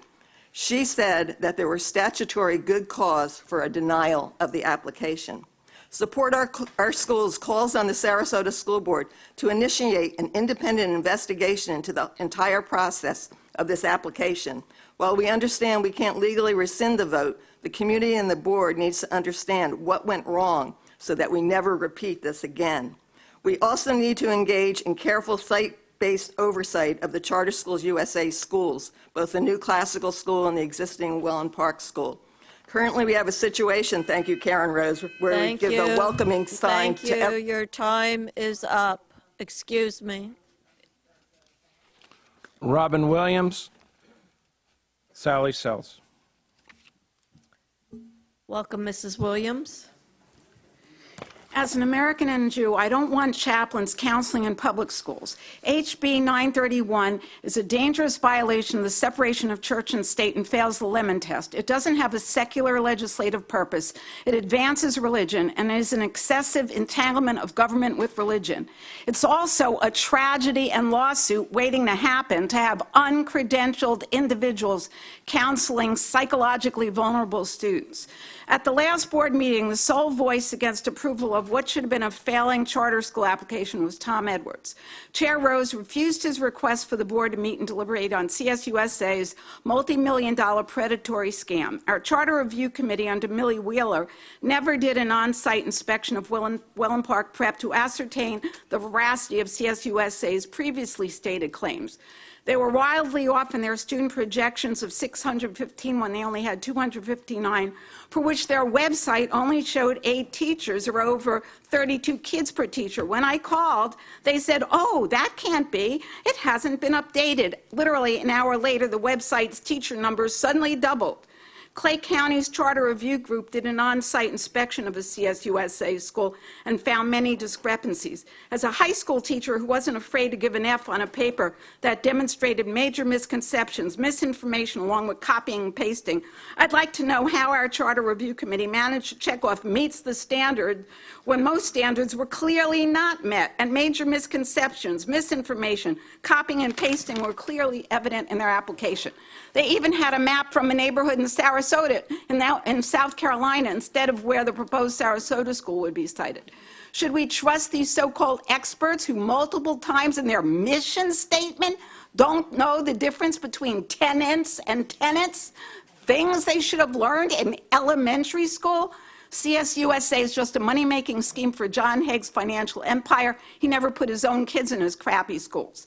The Charter Review Committee owed it to the public to give an accurate rating regardless of concerns if CSUSA challenged it. Legal fees are no match for the tens of millions the Sarasota School District will lose as a result of rubber stamping charter school approvals. It gives a green light to every other charter school scam operation. We call for a thorough investigation into how the so-called classical school was approved.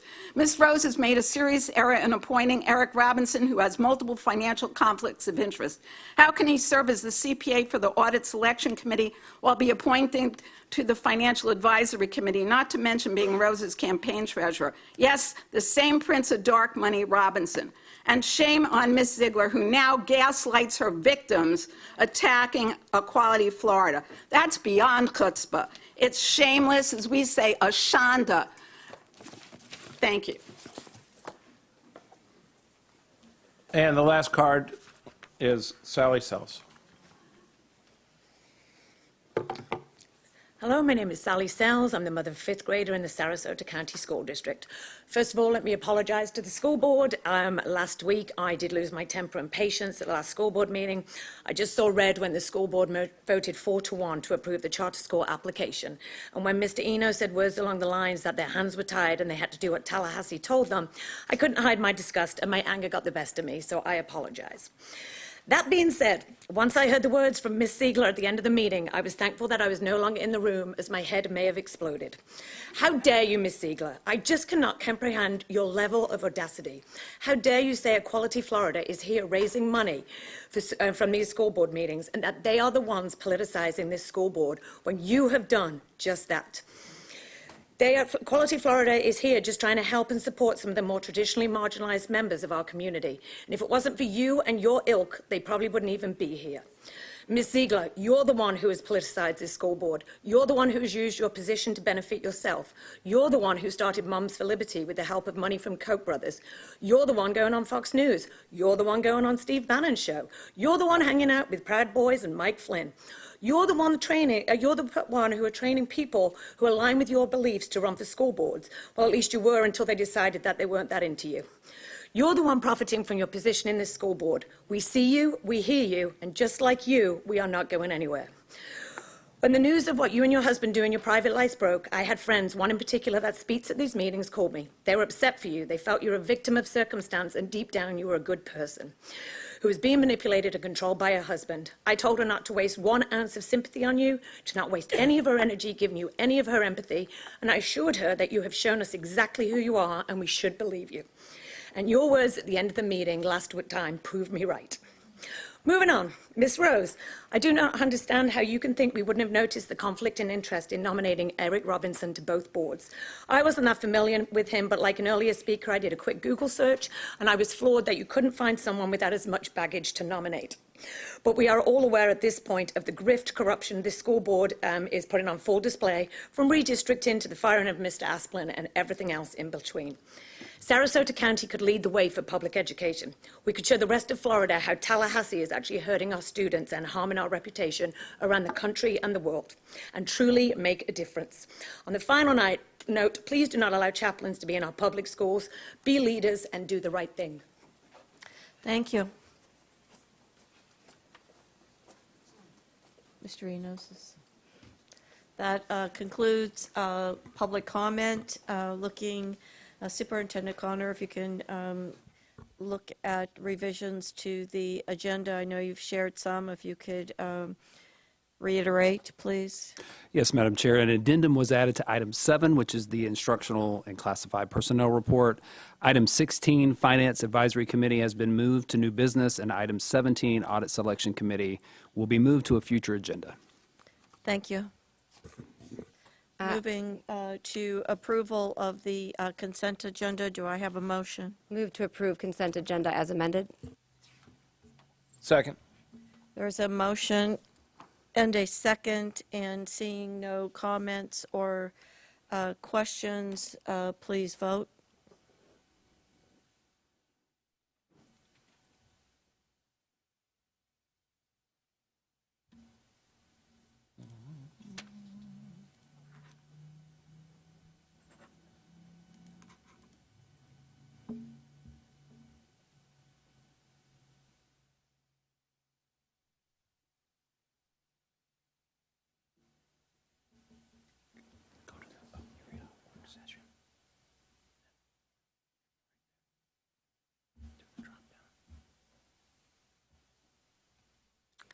Take your time. It's okay.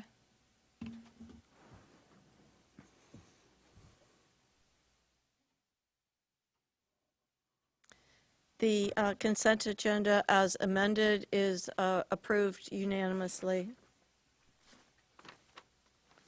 Moving on to new business, item number 18, to purchase materials and/or services from vendors under cooperative contract with a lead agency that utilized a competitive process for technology catalog solutions. Is there a motion? I move for approval.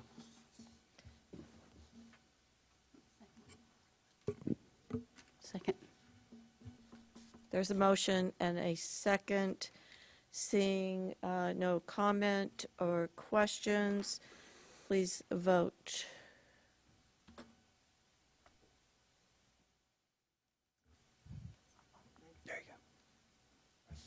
There you go. It's up now. Does everybody have one? And item number 18 passes unanimously.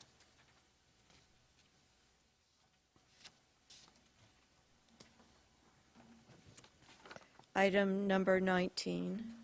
Do I have a motion? I move for approval of request to advertise removal of the school board policies 3.23 emergencies, policy 4.21 textbook adoption, policy 5.325 dating violence and abuse, policy 5.55 notice of involuntary examination. Second. There is a motion and a second. Looking for comment, questions, seeing none, please vote.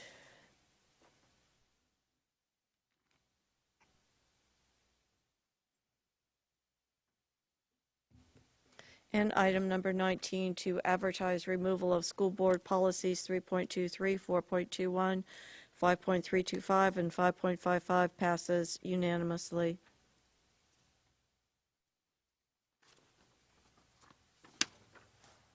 Item number 20. Do I have a motion? I move to approve, looking at the recommendations, the board, you got it? Please. The board appointed community members for the Financial Advisory Committee. Mrs. Rose appointing Mr. Robinson, Mr. Edwards appointing Mrs. Johnston, and Mrs. Marinelli appointing Mr. Frank. And do I have a second? I'll second to open for discussion. And Mr. Connor, look, you're noted in here as sharing, or have you already done so? Madam Chair, just according to board policy 2.271, which stipulates that each board member does appoint one member to the 7-member committee. These appointments are vital for maintaining the committee's functionality and ensuring compliance with the oversight requirements as stated in our policies. Thank you, sir. Mr. Edwards, please. Mr. Connor, can we get, because I know item 17 was pulled, but can we get a definition or a mission of what the audit committee does and also what the finance committee does? Can we get that for public clarification? I'm sorry, but it's going to be... Yes, I'm going to look to our CFO, Ms. Penner, if you can provide the overview of our Audit Selection Committee and Finance Advisory Committee. So the Audit Selection Committee is actually created via a board policy, but also primarily from statute, which says a district of a certain size must create an audit selection committee that will select the auditors that perform the financial audit of the school district. We have a policy that manages how the board appoints this committee. The committee has adopted additional responsibilities of overseeing the internal audits that are completed. Again, that is something for a district of this size. We are required to have a function of an internal auditor. As well, we have to have a risk analysis that's performed every 5 years and then perform audits in accordance with that risk analysis. So this audit committee or audit selection committee has also been tasked with overseeing those reports and just seeing what the results of those reports are. The Financial Advisory Committee is a committee that is brought about in accordance with the referendum language. The ballot language indicates that there will be financial oversight by an independent advisory committee. We recently created a board policy that establishes that committee and indicates how that committee will, the composure of that committee, and the fact that the board members will be appointing members, as well as there will be some members that are appointed by the committee also. As far as what that committee does, it's primarily oversight. We provide financial information to them on the budget, on what we are doing with both the referendum, the one mill operating referendum, as well as the sales surtax referendum that we share with the county. Those are the primary revenue sources that the committee oversees, as well as just other topics of financial concern that we tend to discuss and put on the agenda. We meet quarterly, the Financial Advisory Committee. I believe that's also in the board policy. So again, two separate committees with little different directions. If I may ask a few questions. How many members are on the audit committee? I'll have to look that up. I believe it's 7, so it's one by each board member, and then there is a CPA, which that's only 6, so I'm not sure where the 7th comes from. It's 7. And the CFO. Yeah, the CFO. Well, and I'm a non-voting member. I'm just an ex officio. I'll just add, I this is. would like, yes, if I'm you sorry. could please discuss any conflict between the two committees. Not done with my questions. You can resume, but I think that given all the comments, and certainly, Am I being interrupted again? Is that the plan? I just want to know. Just Mr. I'm trying Duncan, to if you could complete my. please address conflict, and you can certainly resume after that. I think that some of the questions will be answered. Thank you. Just to answer that threshold question, the composition of the committee is laid out in 2.29 itself. There's 5 community appointees, 1 for each of the board members. There is the board chair or his or her designee, which my understanding is currently Mr. Enos, is the 6th member. The 7th member is a Florida licensed certified public accountant. So that's the 7 voting members. And then additionally, Ms. Penner is the district's chief financial officer, but per statute and per policy, she serves in an advisory, non-voting capacity only. So there are 8 total members, 7 voting members. And if you could please address conflict with the concerns that were brought up with that, and then we will go back to Mr. Edwards. Sure, thank you. So I was asked to look into whether a legal conflict of interest exists yesterday for one person to serve on, if you look at the policy, it's actually in the title, the Auditor Selection Committee, but we call it the Audit Committee, and also simultaneously the Financial Advisory Committee. It's my opinion that there is not a legal conflict of interest to serve on both committees, and that instead it's within the discretion of this board to decide whether to have someone serve in those 2 positions. Now, I will say if that person were to actually be the external or internal auditor, I think that would be a conflict of interest because they would be doing an audit and reviewing their own work, as one of the public speakers said. But that person, for the purposes of this committee, is not conducting any actual audits. They are just reviewing the audits of other people. So again, you can make the case that from 2 different vantage points, there are pros and cons to doing that, but from a purely legal standpoint, I don't believe a conflict of interest exists. because they're not auditing their own work. Additionally, each of those policies has a provision in it for when a conflict of interest arises, and so if one were to arise in the future, my advice to you all would be to address it pursuant to that policy. Thank you. Mr. Edwards, please. I have several more questions, but I'm just going to keep them to myself because I cannot seem to be able to get any of my thoughts out in a consistent, organized manner without the board chair intermittently interrupting me. So I will vote as I see fit when the vote is called. And I think that from my particular perspective, to be consistently as an equal member of this board, to be interrupted and silenced because the board chair thinks her interruption should take priority, and not just once, but this is probably the fourth or fifth time. Thank you, Mr. Edwards. Mr. Enos, please. Yes, I just know as we, getting together in reference to the audit committee, as I know that we use a third-party auditor, that there is no audits done, that ultimately that as it is more or less as not a procedural policy, but as a selection of recommendations back to the board, in that I was just going to mention that I also had the same conversation reference to Mr. Connor in reference to, is there anything, was obviously a reference to a conflict of interest, because I believe that, that would be something that definitely would need to be addressed. But since they have two totally different independent designations, and they are only a review and make recommendations to the board, is that I just wanted to make sure that legally that we were on the same, that it was acceptable.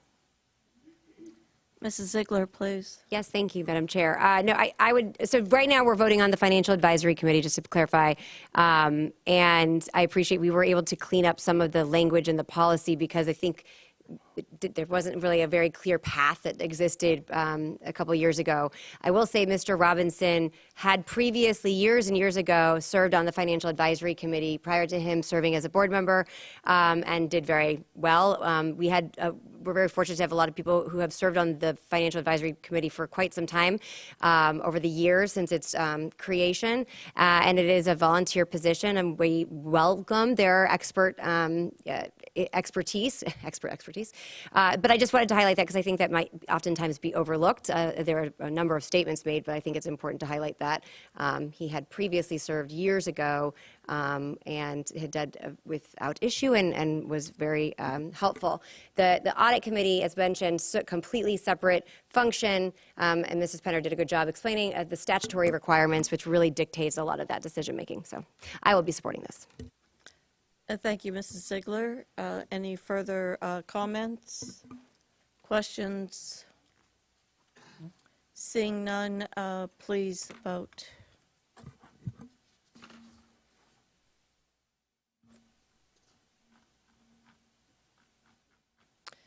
And item number 20 passes unanimously to appoint community members to the Financial Advisory Committee, Eric Robinson, Jennifer Johnston, and Atticus Frank, and I thank them for their willingness to serve in that volunteer capacity.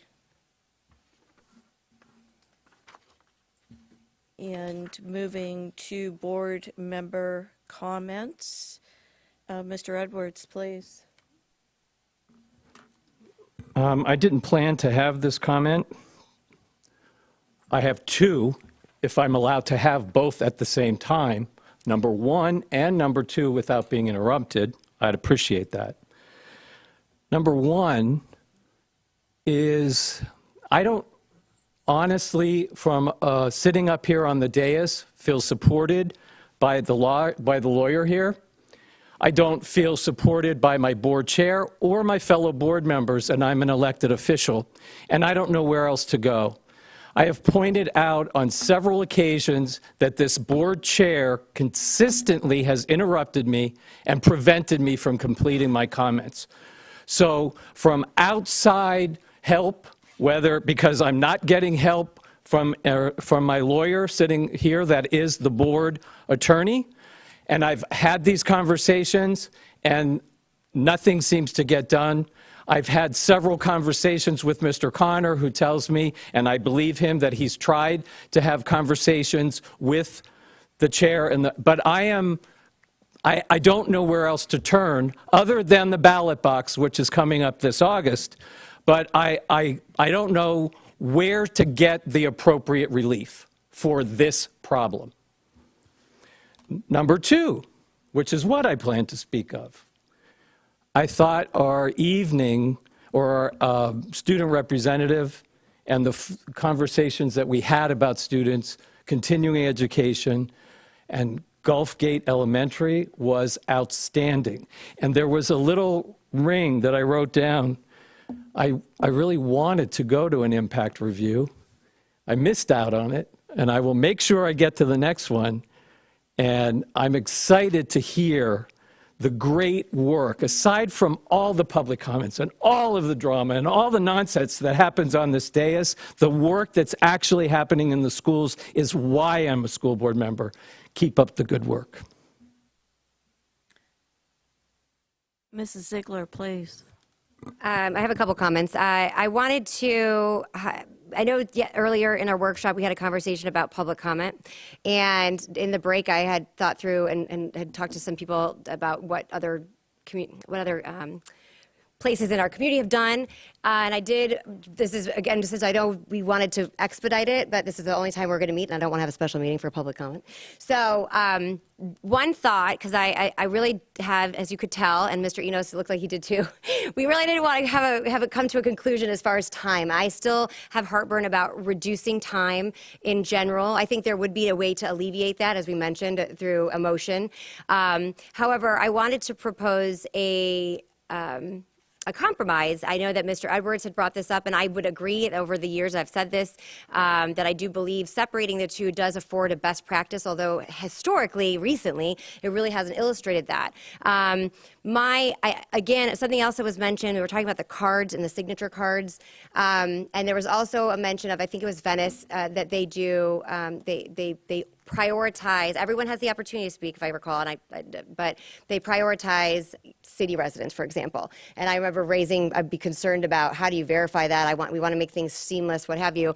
But my understanding is that you can create, the card is actually, the signature is just attesting that you assure, and I think that's where you're going, Mr. Enos, that any public speaker, because it is a public government body, and it should be taken, we're trying to elevate the decorum. So signing off is checking off, here's your name. I don't really care about an address. We could determine that if there's another function for it. Agenda item, and then if you are if you are a resident of a taxpayer in Sarasota County, we have many stakeholders, so I recognize that, but from a standpoint of highlighting that, going from the beginning, and they're signing their name. Again, I don't know if this is too complicated, but we would be able to separate it that way and by agenda, and then keep it open at the end for all public comment, general public comment, for anyone who wants to speak from anywhere in the community. So I wanted to propose it as an option. I still have heartburn about restricting it to 90 minutes or 120 minutes, but I do appreciate us trying to find a solution. Because I don't know when else I'd bring it up, I thought I'd do that now. You can let that you can let that consider it. I don't see too many heads nodding, so maybe that's not a winning idea, but just a thought, putting it out there. I also wanted to highlight a couple different things that were mentioned in public comment. You know, I know that there was a reference to the settlement that came out in regards to the Parental Rights and Education Act. I want to thank our superintendent who sent a memo out to staff immediately upon coming back to school on Monday. I know Mr. Edwards recognized that earlier during the workshop as well, and I know it was brought up. So I want to assure people that our superintendent has made that a priority, whether it be waving the flag in victory, I really, at the end of the day, I'm happy that there is clarity. I think a lot of the clarity were things that we were saying before, and the cherry on all of it is that we have worked on a lot of policies already, and the wonderful thing is that as a result of this recent settlement to assure, which really just reaffirmed what was already there and clarified, because If you actually go and read it, you guys can do that for yourself, and you can make and discern how you so choose. But at the end of the day, what's wonderful is that our current existing policies all comply with the clarified settlement language, and I just wanted to make everyone aware of that. And that is all I have for today. Thank you, Mrs. Ziegler, and I apologize for the rudeness in the audience. Mr. Enos? Yeah, just one thing is obviously one of the things I want to address is the charter school issue. And when I did the charter school issue, it's 1022.33, number 6, 3B1. The problem is with it is that I said it in the last one. If you listen to the public comment that I had, they didn't do a presentation. I talked to them after. At the end of the day, the legislature, when you read it, has taken away any opportunity for us as a board, unless it has a material, and it says in there, is that I can go ahead and say no, but basically it says in there, it says material noncompliance is regarding the following requirements of violation of the yada, yada. But basically it says in there that we have to quantitatively and qualitatively show that these things are there, and we have to make, as this board member, is that I rely on the superintendent and his staff as it relates to the information that they provide back to us. And if it's provided back to us, that based upon this specific charter school, which was voted no for Welland Park, then had to be reversed because it was going to the appeals and it was not going to be upheld in the denial, that it was going to be repealed. If you remember, there was the settlement that we would just do our attorney fees and they would keep their own in order to open. There would be no reason that this time would be any different than that time. So with that, and I see a lot of heads shaking, at the end of the day, I agree, I expect a higher caliber and a higher level. But I can't justify, based upon with the legislature taking it out of our hands in reference to that. In the statute, which, as I've told everybody, that's what I'm going to follow, is that it says in there that this has to be. And I spoke at the end of the day, they legitimately, the way that it's worded in there is that we would not be able to articulate, based upon the information that was given to us by staff, to be able to show why we would not be able to prove it, because when it went to the final at the appeal, which states in there, is that we would be overruled based upon that we had no material significance in order to show it. So if there's information that the public has that shows that these things were not being met, please send them to me. I would like to get them so then I can go ahead and send them to Mr. Connor, because I believe at the end of the day, is that we are going to hold to the standard. I know it's nothing. I know that we have excellent staff here, and that's not the thing, not to even disparage them at all, because I know that Millie Wheeler and Denise Cantalupo, that whole crew over there, that they do such a thorough good job, and we as this board member rely on their expertise, as that they've had many, many different applications that have come through, as well as making sure that they're in compliance. Is that then I will share that obviously with Mr. Connor, but at the end of the day, I want the public and everybody in the board to understand is, every board member up here can hear what you're saying, but there are some things where we truly do not get the opportunity in order to do anything differently, because of the legislature has taken it out of our hands. And this is one of the cases, and that's why I've given you the statute so that you can look at it to see it, so you can understand the quandary that we are in. Because literally, I did speak to the gentleman afterwards and said the expectation of a presentation, I think, was from all of the board in order to see what they're doing and not just a 600-page application. So with that, I also want to thank this morning. I thought that those were great presentations regarding affordable housing, and I thought there's some really good questions that were brought up reference to that. I think that the staff here has done great. I'll echo Mr. Edwards about Gulf Gate Elementary School. We've had Riverview the last time, and we have some unbelievably great things and that are going on within the district. And I know that as we get better, that, as I said, that we're sending to every charter student to show to what we're doing in the district to bring them back. It's going in that way. And, I want to thank the staff for their hard work, Ms. Penner always, because there's lots of significant things that are coming up in the future that hopefully we are going to be well prepared to be able to address and answer questions. Thank you, Madam Chair. Ms. Marinelli, please. Yes, thank you. And I also want to just reiterate about Gulfgate and our CTE programs and all the students. But on another positive note, all of us board members were invited to the scholarship award dinner that was presented by Teen Court, which we support. And it is very heartwarming to hear the stories of the students that have been referred to Teen Court and take advantage of that. Some have been given 1, 2, 3 chances, and they have over 96% positive outcome for the students. And they had not only students that are currently in our district, but also students that have gone on that are in their mid-20s on to their successes. Many have went to college.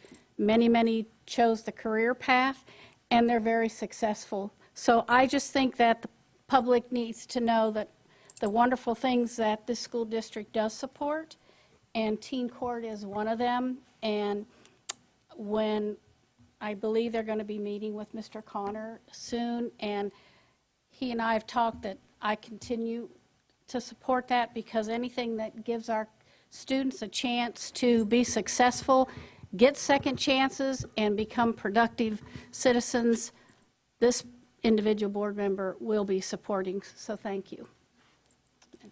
Thank you, Ms. Marinelli, and thank you for bringing up Teen Court as a principal. It's a stellar program, win-win, offers opportunities for mentorship, scholarships, second chances, outstanding, one of the programs that I very much respect.